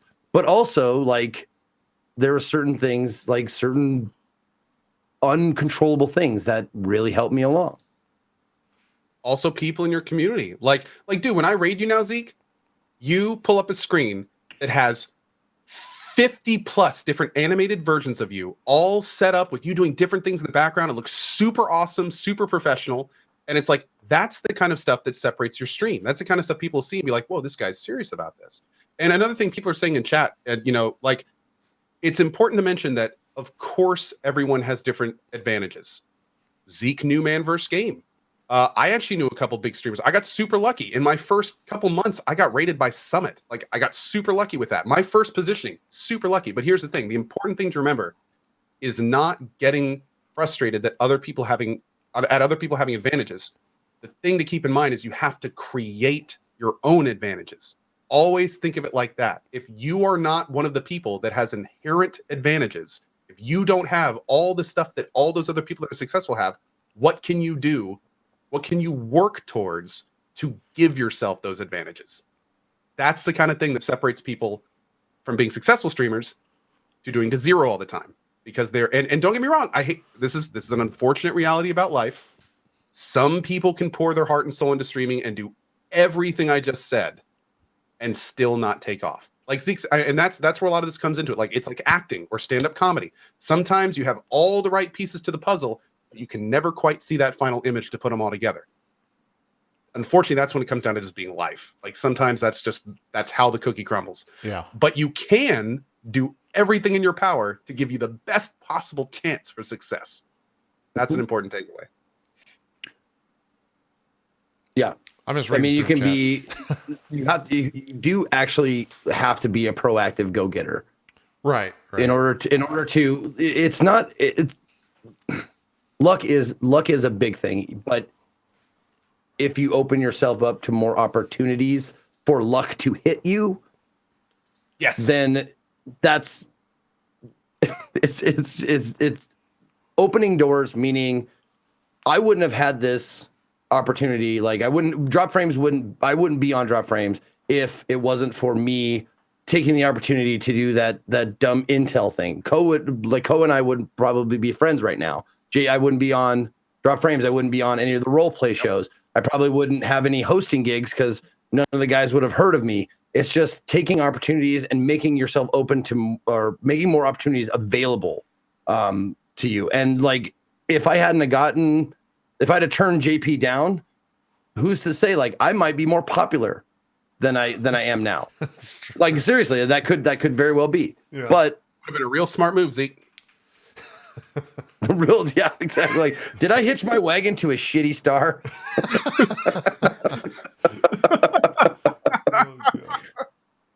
But there's opportunities that I've turned down that may have like bumped my channel up to like 7,000-8,000 viewers per day.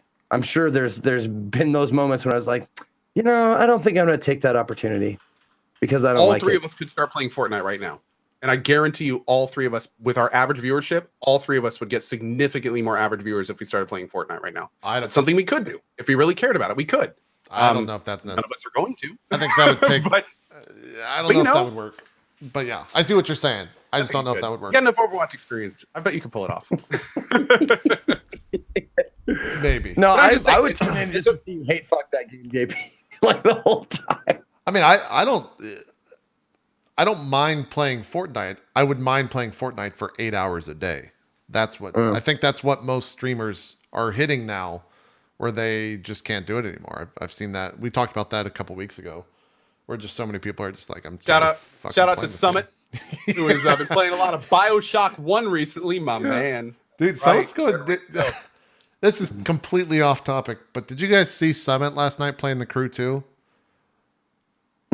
I think that might be the highest I've ever seen anyone on Twitch with Summit streaming the Crew 2. He was fucking gone last night while playing the game, and it was absolutely hilarious to watch. Oh, you mean high like stoned? Yes. Oh, okay. There were some. Oh god, it was great. Just 5 minutes of watching that stream, and I was laughing real bad. It was good stuff. Yeah, he could barely talk. There were moments where he just like would start a sentence and then it would just kind of trail off to silence as he was playing the game. So good for him. It was great. Good for him completely. I was trying to find, I forgot where I saw it. I was also scrolling down because you guys brought up Fortnite. I don't know how many people are currently streaming Fortnite, but the viewer drop off is as such that Co was talking about like getting people to watch your stream and how much that helps. The amount of people that are at 0 viewers and the amount of people that are at 1 viewers is like a huge amount there. So even just watching your own stream or getting like your mom to tune in on her phone and just leaving it on while plugged in, like that's just enough to bump you up past hundreds of people. So doing stuff like that is actually pretty impactful. While it might not seem as much, it definitely is. So, well, like get eyes on you, like do something different. Like, I mean, look at like the reason. I don't know if it's the absolute reason, but the look of people like Dr. Disrespect or even Future Man Gaming, like you browse past their channel and you see how they look, and you're like, that's fucking weird. Let's check it out. Yeah, I think that's a large reason that Dr. Disrespect blew up, because so many big streamers were like, hey, check this guy out. Gold Glove, I think, was one of the first to kind of do that, and it filtered in, and he just grew and grew to get crazy amounts of viewership in 2017. Here's that article that I found. It's kind of a weird article. Get a dumb gimmick. Great advice. Hey, it worked for me. Yeah, I can attest to that. That shit worked for me so hard. Twitch is a platform built on dumb gimmicks. Are you kidding me? Yeah. That's purely why people are successful in some art. Frankly, like I don't think I've ever had a dumb gimmick or good show, but it's the kind of thing that it never really, like some people just get by without them. Yeah. JP, I don't think you have any dumb gimmicks, do you? He hates games. That's his thing. I think it might be like the hate game thing, at least as of late. I don't know if I know. That was never a thing before like 3 months ago. Yeah, it kind of sprouted out of control. I think with the Kingdom Hearts streams, I have a dumb gimmick. It's wearing the Kigurumis. That definitely gets a lot of people in. Like, why the fuck is this idiot dressed up like Donald Duck? And I will say that's definitely improved viewership. Well, maybe not the main reason, but it's definitely gotten people into the streams to begin with. I wouldn't call it. Okay, but I think JP's thing is D&D and roleplay. Like that is what he really differentiates himself from other streamers. Because of that, it's not really a gimmick per se, but it's his thing. Yeah. No, JP is the ultimate, like, I want to put in the least amount of work and get the most amount of reward out of it. So I'm going to have everybody else do stuff on my channel. Yeah.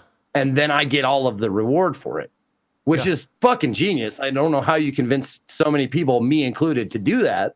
Yeah. That's true. No, honestly, like that's so much work that I would never want to do. Like most of my work is live. Like when I work, I'm on the camera. Like most of JP's work is off camera, building shit and like scheduling and making shit run right and making shit look good and that kind of stuff. Yeah. So I don't envy that at all. I know it's a lot of work and I'm just fucking with him. But to be a showrunner like that takes hours and hours of outside work that no one sees. But I will say I'd rather if I could make it just streaming games and not doing all these shows, 100% I would do it just streaming games. It's so much more enjoyable sometimes to just like pop on a stream and just play for 8 hours and be like, all right, it was a good day of work. I'm gonna go to sleep now. It'd be great. I love those days. For those of you saying I'm backpedaling, the only reason I do that is because most of you motherfuckers will take me seriously when I say stupid shit like JP doesn't do any work. Like I want to add an addendum to that because there are people who be like, Zeke doesn't think that JP does anything. What a fucking asshole. Yeah. To be fair, he's an asshole for many other reasons. That's not one of them, though. Yeah, exactly. Very clear. I saw this article linked yesterday, and I was going to bring it up, but this is just the dumbest article. This is the article. Fortnite streamers make up the majority of Twitch most popular streamer. I thought when I read this, I thought I opened up an article that was like in progress. I thought it was. I was looking for an edit button or something. Like this guy literally just opened up a stats page, wrote 2 paragraphs about it, and then just. It's I seriously read this. Like, what is this article saying? Like, what does this actually mean? What? Now, is it because he looked at the Fortnite numbers and he looked at everything else and went, "Oh, of course." But then he didn't realize like one particular person streams to 3 to 5 times the next person down number wise. Well, I would even go as far like I can open the game directory right now for Fortnite. Number 1 view Ninja 76,000, which is arguably low for him. Second streamer actually, second streamer. Really? He also took off, and I think maybe he wasn't at his home. Let me look real quick. Okay, he's still in LA, so it might not be his normal setup. But I don't think he shows his sub count anymore, whereas he used to a lot. But it might be because he's in LA, not with his normal setup. But yeah, what was his last count at? Just out of curiosity. I think he dropped over 100,000 since last month for sure. I remember seeing that 100%, but I don't know what it's still like 90 to 100K. Okay. Like he's doing fine. Was a very aggressive rise and fall. We'll just leave it at that. That was doing fine. I'm doing fine. Yeah. I mean, I won't even touch numbers like you guys. Like even you guys, I won't even touch your numbers. And I'm doing fine. Closer than you think, man. Oh, yeah. It's funny that we're like, oh yeah, he's only at 77,000. I mean, it's kind of low for him, but he was pulling like 250 for. I mean, now he's only clearing like 200 a month. I mean, what is this? What? Yeah, but here, what is he working a lemonade stand or something? Jesus, I do think it's something. I don't know if it's interesting or I'm just curious about it, but. The reason that so many of those subs were on Ninja's channel is because Fortnite and Twitch were doing their Twitch Prime activations back and like putting skins or whatever on that shit. And they would just go to the number 1 Fortnite streamer who was Ninja. And that's why his fucking sub count went so high. I really wonder if we'll ever see and we probably will just because time will pass and numbers will get bigger and bigger as they always have on the platform. But I really wonder like what the next streamer is doing game wise and stream wise that gets like 250,000 subs, like what that looks like. Because that was a perfect storm. It was like the perfect storm. Yeah. It's gonna be. I bet it's gonna be a good while till we see something like that again.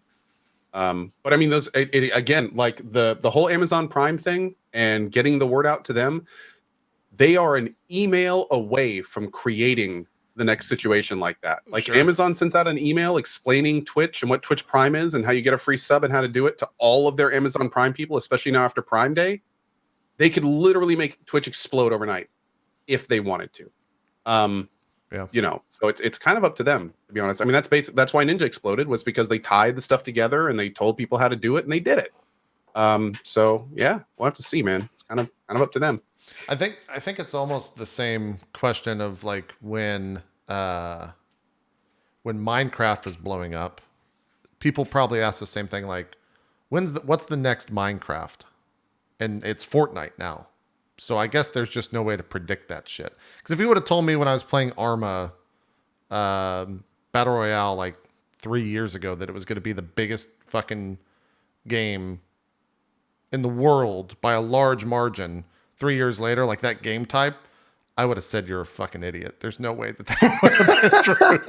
But here we are, and it is. And I don't, who knows what the next one is going to be. Who knows what the next one's going to be. I don't think there's any other news out this week. Let me just refresh the wires, as they say. Oh, that's right. Microsoft is out there saying that they're teasing all new Xbox hardware for next month. So a lot of people are thinking they also came out and said, I think this past week, that they're going to do a mouse and keyboard for the Xbox. So that might be what the hardware is. Which kind of about. Or it might also be the Elite Controller 2.0. That's also what I've seen. So we'll see with that stuff. I don't know if they put a date to that. There's also all the, did you guys see that No Man's Sky stuff yesterday? Yeah. That's still a thing? Yeah. Well, they're finally, it's multiplayer. Like it's finally a thing. It's finally out there. No Man's Sky next. They did release a trailer. It starts with them underwater, and the underwater looks better. And there's third-person view now, and there's mechs, and there's starships, and there's multiplayer, and it's still No Man's Sky. Well, I think they should call this expansion or this patch or whatever they're calling it. They should call it No Man's Sky: better late than never. I mean, yeah, they're delivering on their promise. Oh, careful. What? They're delivering on their promise. Well, that's true. That was the one thing, and I think I've said this multiple times when we talk about No Man's Sky. I don't understand the people that, like, when this got announced yesterday, there were people on Twitter that acted like this person killed a family member with them when really it was like $40.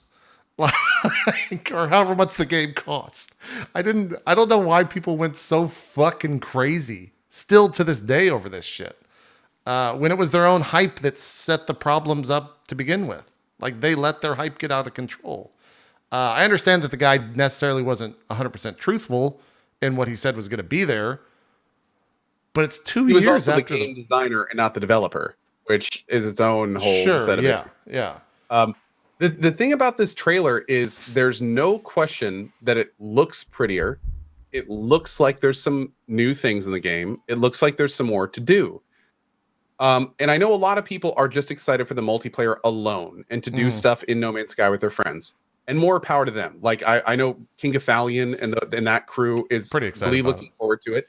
But that's also the team that could, open up Sea and Thieves and put on an entertaining 4-hour stream, basically doing nothing but playing with each other. Right. And more power to them. I wish I could do that. But the thing about this that I keep coming back to, and I've watched the trailer like twice looking for this, is, are they changing the game? Because, I mean, the big thing about No Man's Sky is people felt there was like very little to do in the game. Like there was no reason to keep going. And I'm wondering, some people say they're adding like a storyline, but I haven't had a confirmation of that. And there's nothing in the trailer to really suggest that. So I don't, is it just supposed to be a better sandbox? Maybe. Or are they actually like trying to deliver a better game? That's like where my confusion is. Because there are some people that are super excited for this update, and I'm just trying to piece together, like, where is the excitement? It probably just multiplayer related. It could be. I do remember back before this game, because I started thinking about, like,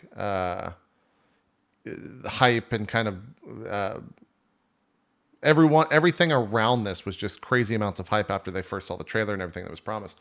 And I think on this very show, the three of us were all feeding into that as well. So maybe we're responsible for it as well, in a way, for getting everyone super fucking hyped on it.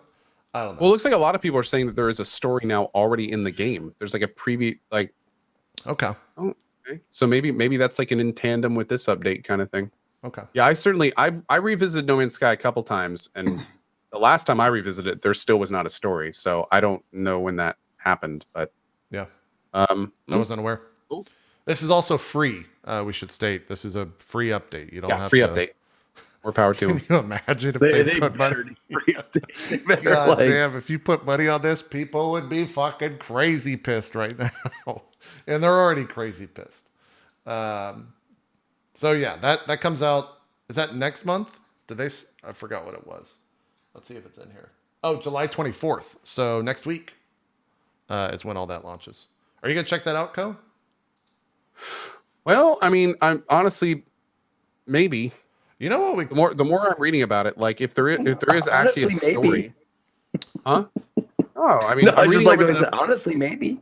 I usually like I'm reading over the article that somebody linked to me in chat that has like all the stuff about the updates. Yeah. Assemble and upgrade a fleet of frigates and command them from the bridge of your own freighter. Send your fleet out into the universe. Deploy them to help you to explore. Improve freighter base building. Allows for truly custom capital ships. Like there's a lot of stuff in here I haven't done yet. I would usually ask this stuff off cast and not in front of a live audience, but next week's pretty dry. And this comes out on Tuesday.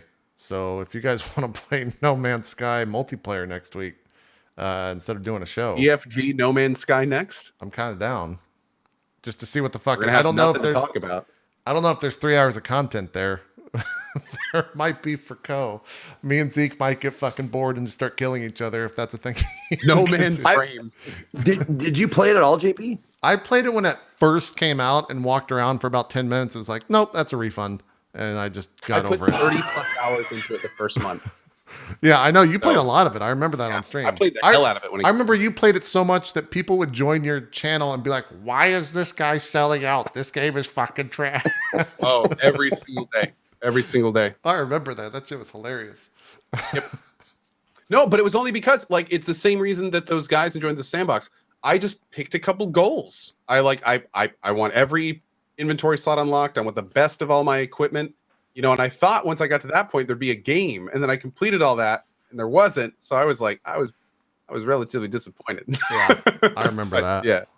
I wonder if I still have all that stuff. I don't know. I don't know if they've why. I don't know anything except for the first 10 minutes of that game that I played and then refunded. So we could check it out next week. We could definitely talk about that. There was what was that other bit of news? It was with a game that I hate bringing up on the show because then we immediately get dogpiled on by the community. But the Star Citizen, they're like being sued by fans of the game now or something that bought into it or some shit. And I need to find the article before I just start spouting lies. I didn't hear about that. I know haven't they been sued a couple times? I think so. Oh, the guy lost that lawsuit already? Okay. This is what the article was on motherboard.vice.com. It was entitled Star Citizen. Here, I'll just show it. Star Citizen court documents reveal the messy reality of a crowdfunding a $200 million game. An early backer of the controversial space game wants his money back, so he took it to small game courts and lost. That's what the article was about. So that's a thing. I know Max, we were talking with Max about it on Court of Swords. Him and Bike Man and Burke, they all played it and said they had a relatively fun time with it. But again, like Co was saying, those guys play Sea of Thieves nightly or almost weekly and have a fun time with it. So I don't know if that's them using their ability to have fun with games that don't have much in it, or if there's actually a fun game to that. I realized it's kind of hard to judge a game when you're watching like a group of people that are clearly having a huge amount of fun with each other. Yes. And just using the game as like a medium to have that fun. Very tough. It must be very tough for viewers. because I'm one of those people that I don't generally play with a lot of people.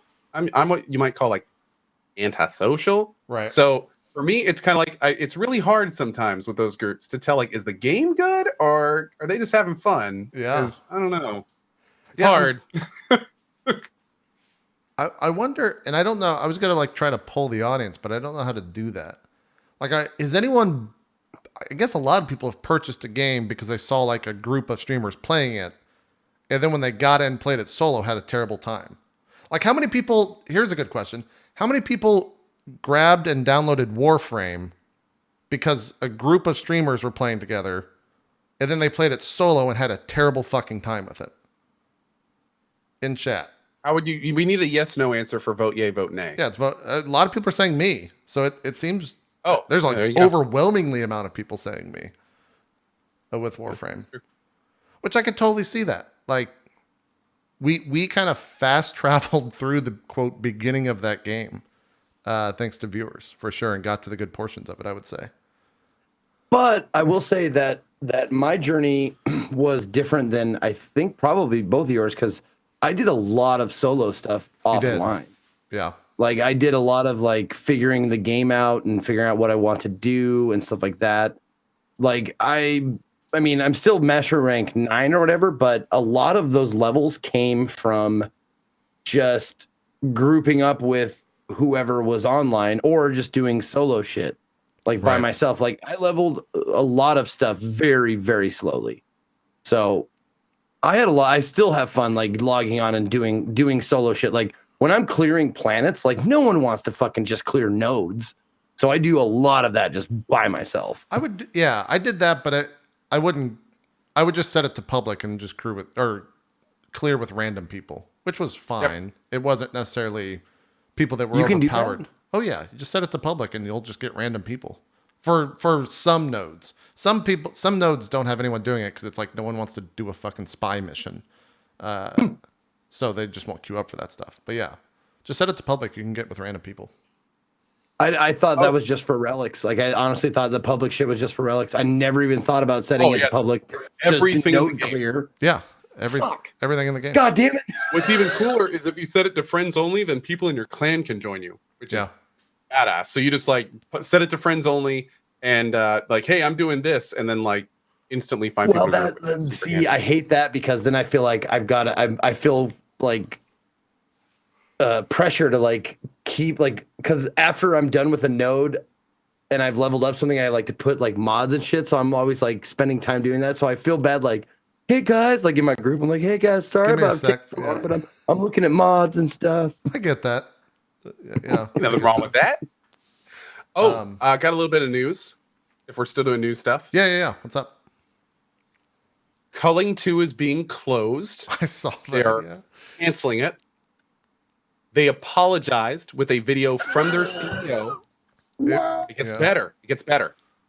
They're bringing back the original Culling in the state that it released on Steam, which is the one everyone loved, including me, as a free-to-play game.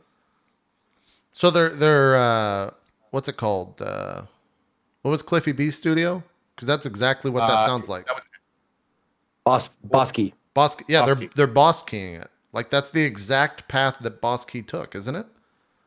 Well, they didn't have like a previous game to fall back on. I guess that is true. It's similar. It's similar. Yeah. What's really big about this one is they did, but Lawbreakers was already dead. So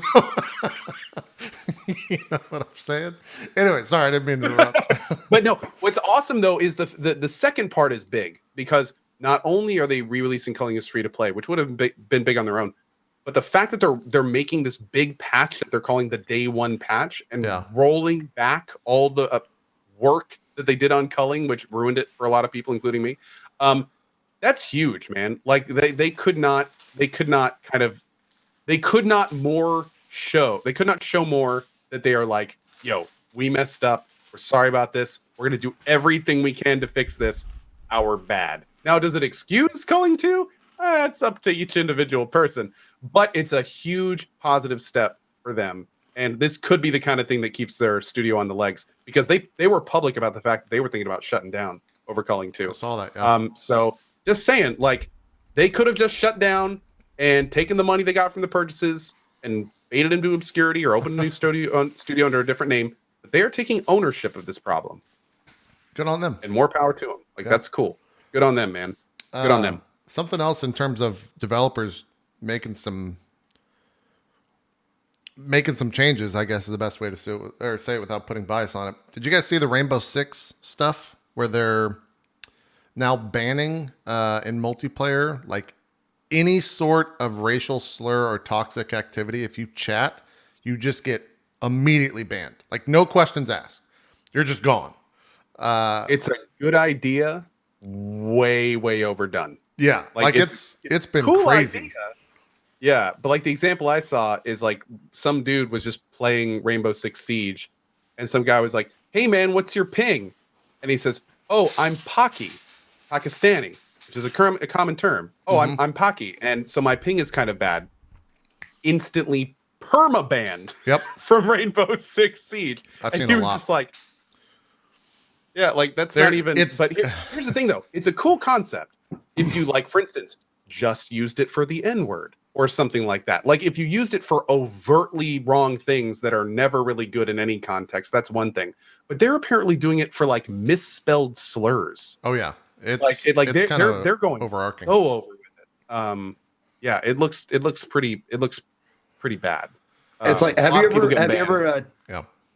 I remember when auto mod first came out, and I tested it on the highest setting. I remember that to see, and the auto mod catches everything, like anything that's anywhere close. So I can't even imagine like what it's like to like mistype something or a word that you don't even know, like that is like offensive in some other part of the world.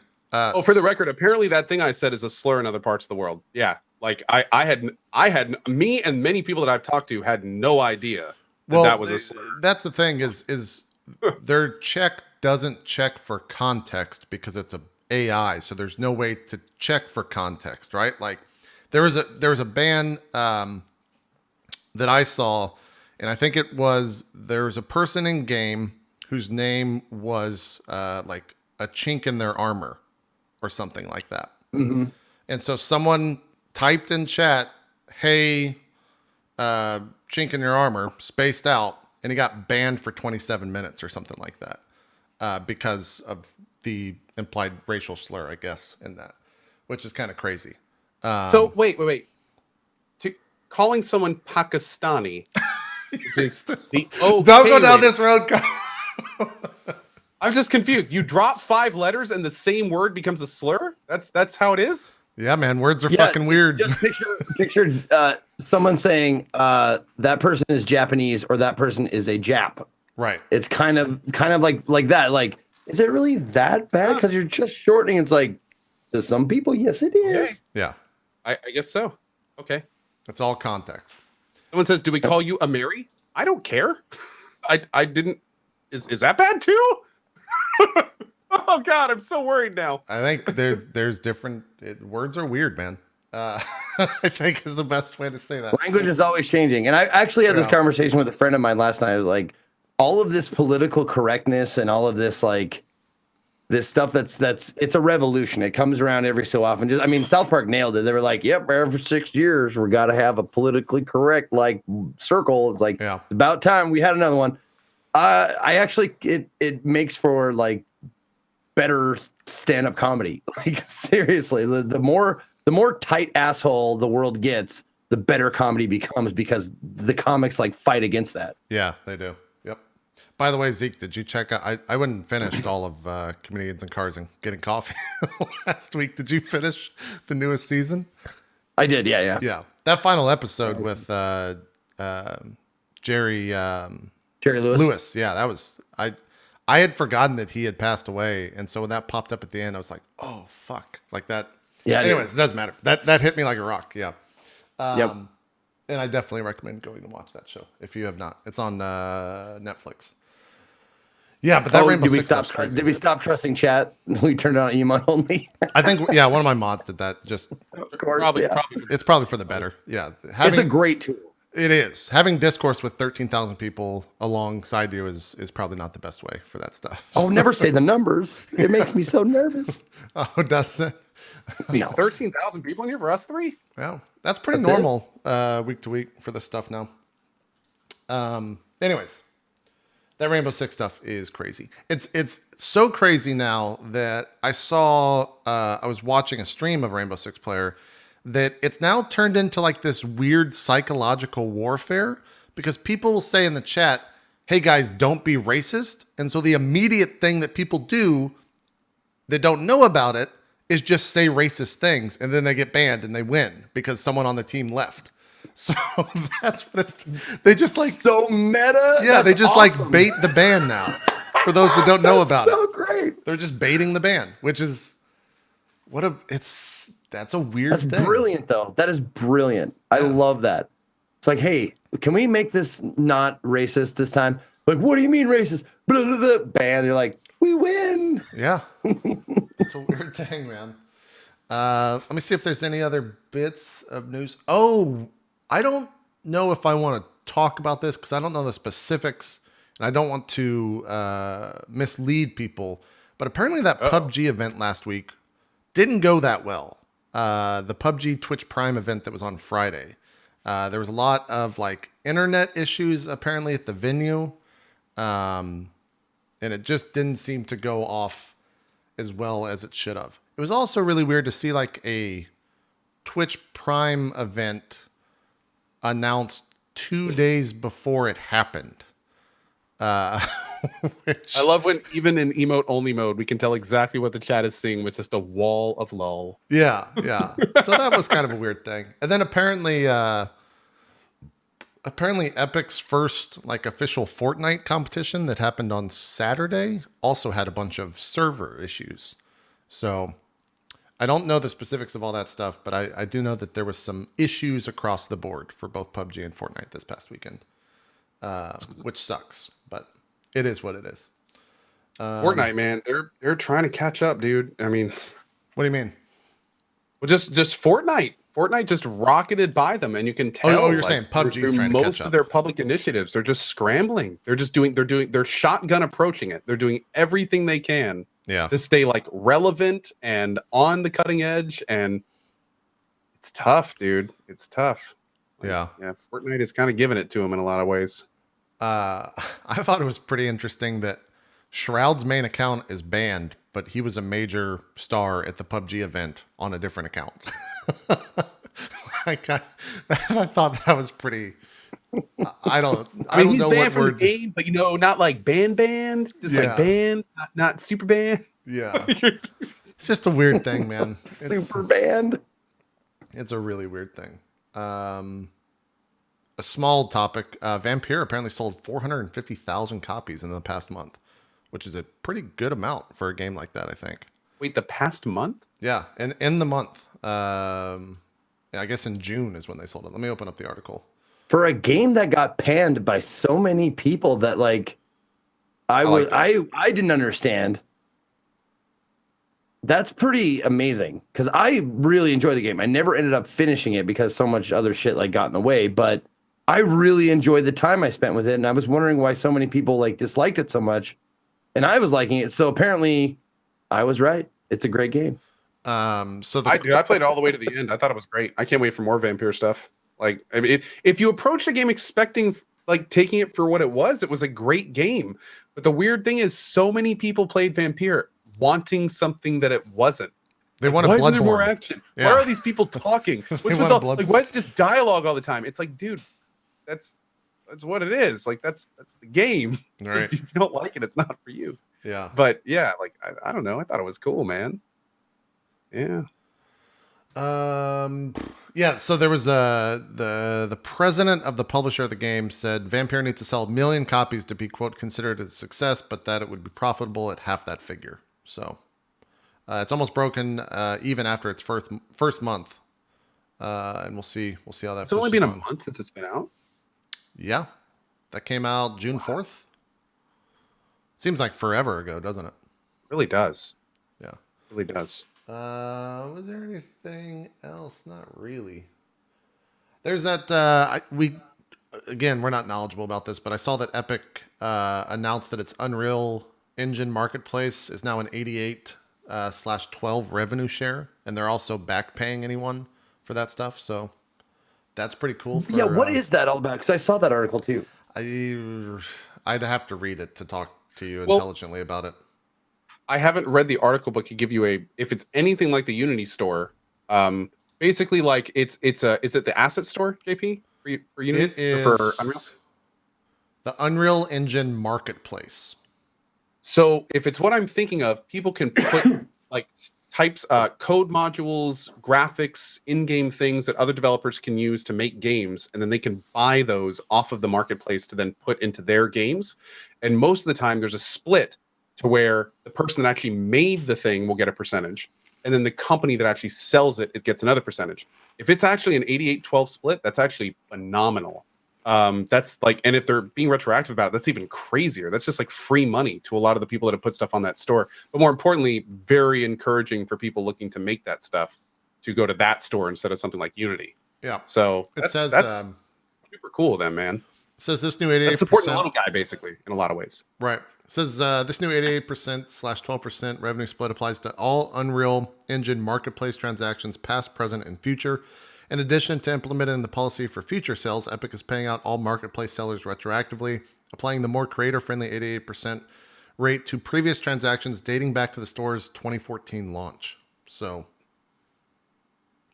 that's kind of crazy. I wonder how much money that I'm not actually curious is. what the Unity split is.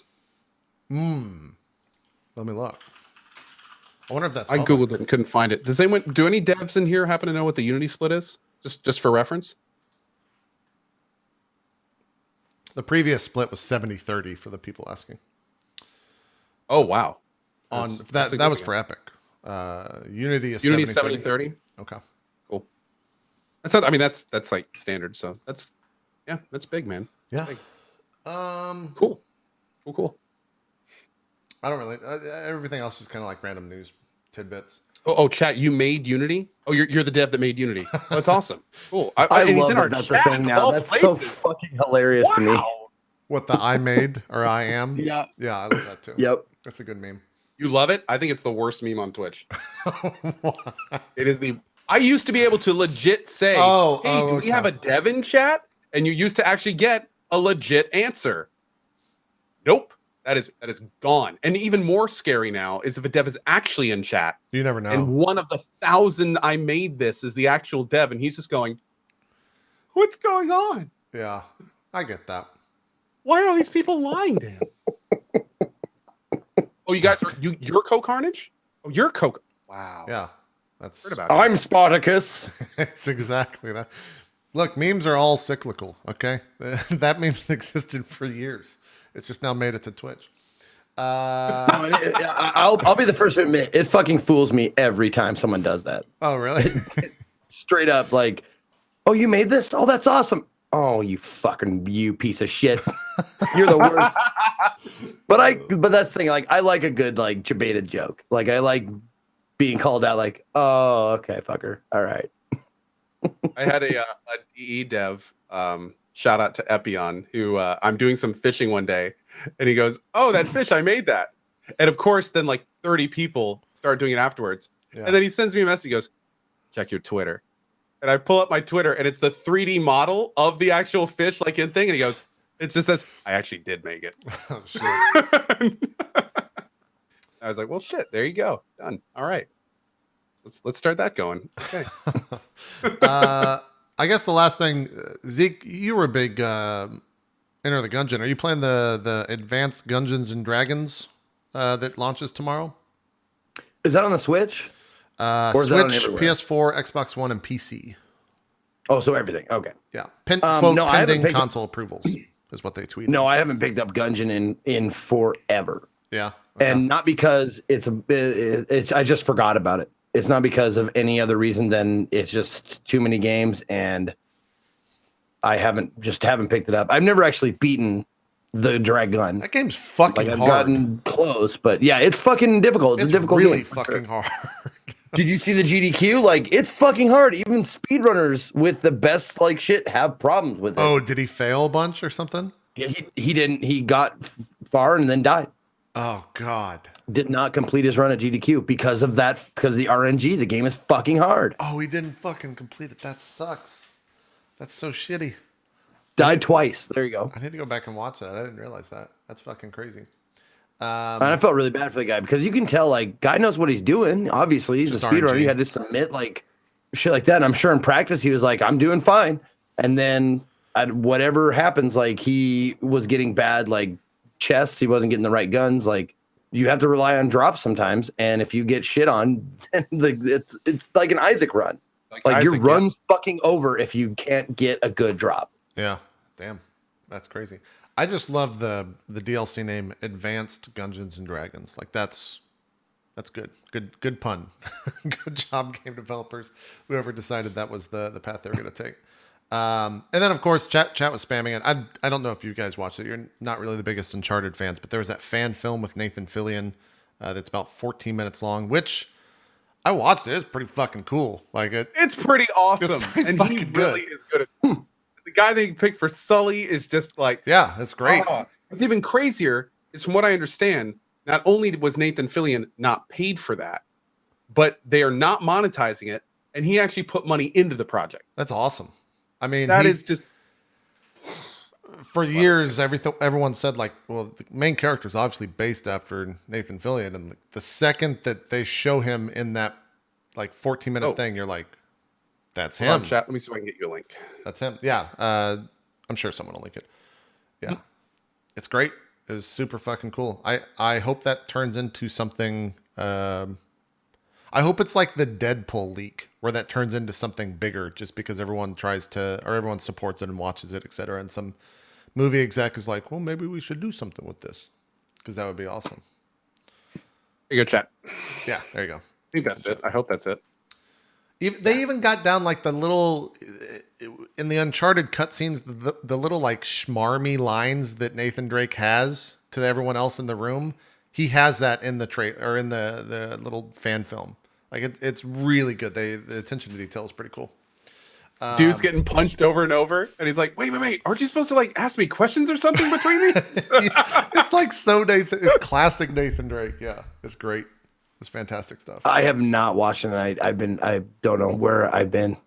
It came out. No, it just came out like Monday. last week. Yeah, Monday or something like that. Is pretty. I watched it Monday, I think.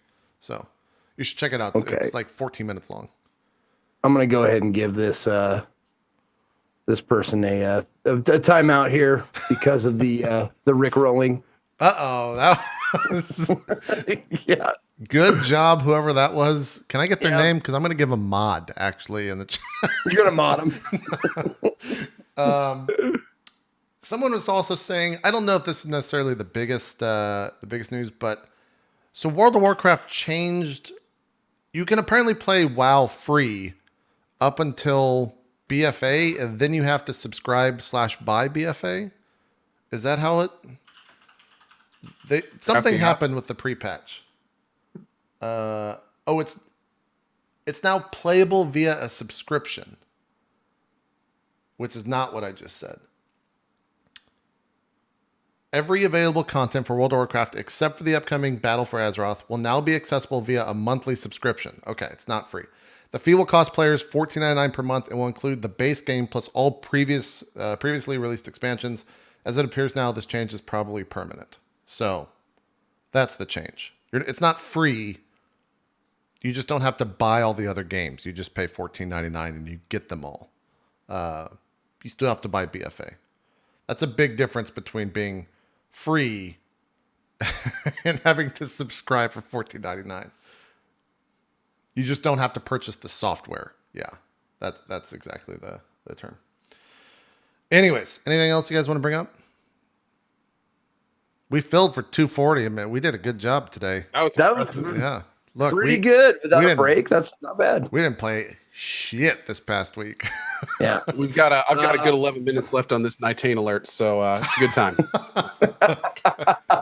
Let's do some shout-outs. There is something I wanted to say. I suppose I could do it in shout-outs if you want, but I told everybody that I was going to do the ASMR cast after Oh yeah, that's drop right. frames today. Yeah. And the last 2 days, Monday and Tuesday, I didn't get out of bed because Court of Swords, the Star Trek Adventures game that I was going to get out of bed for was canceled.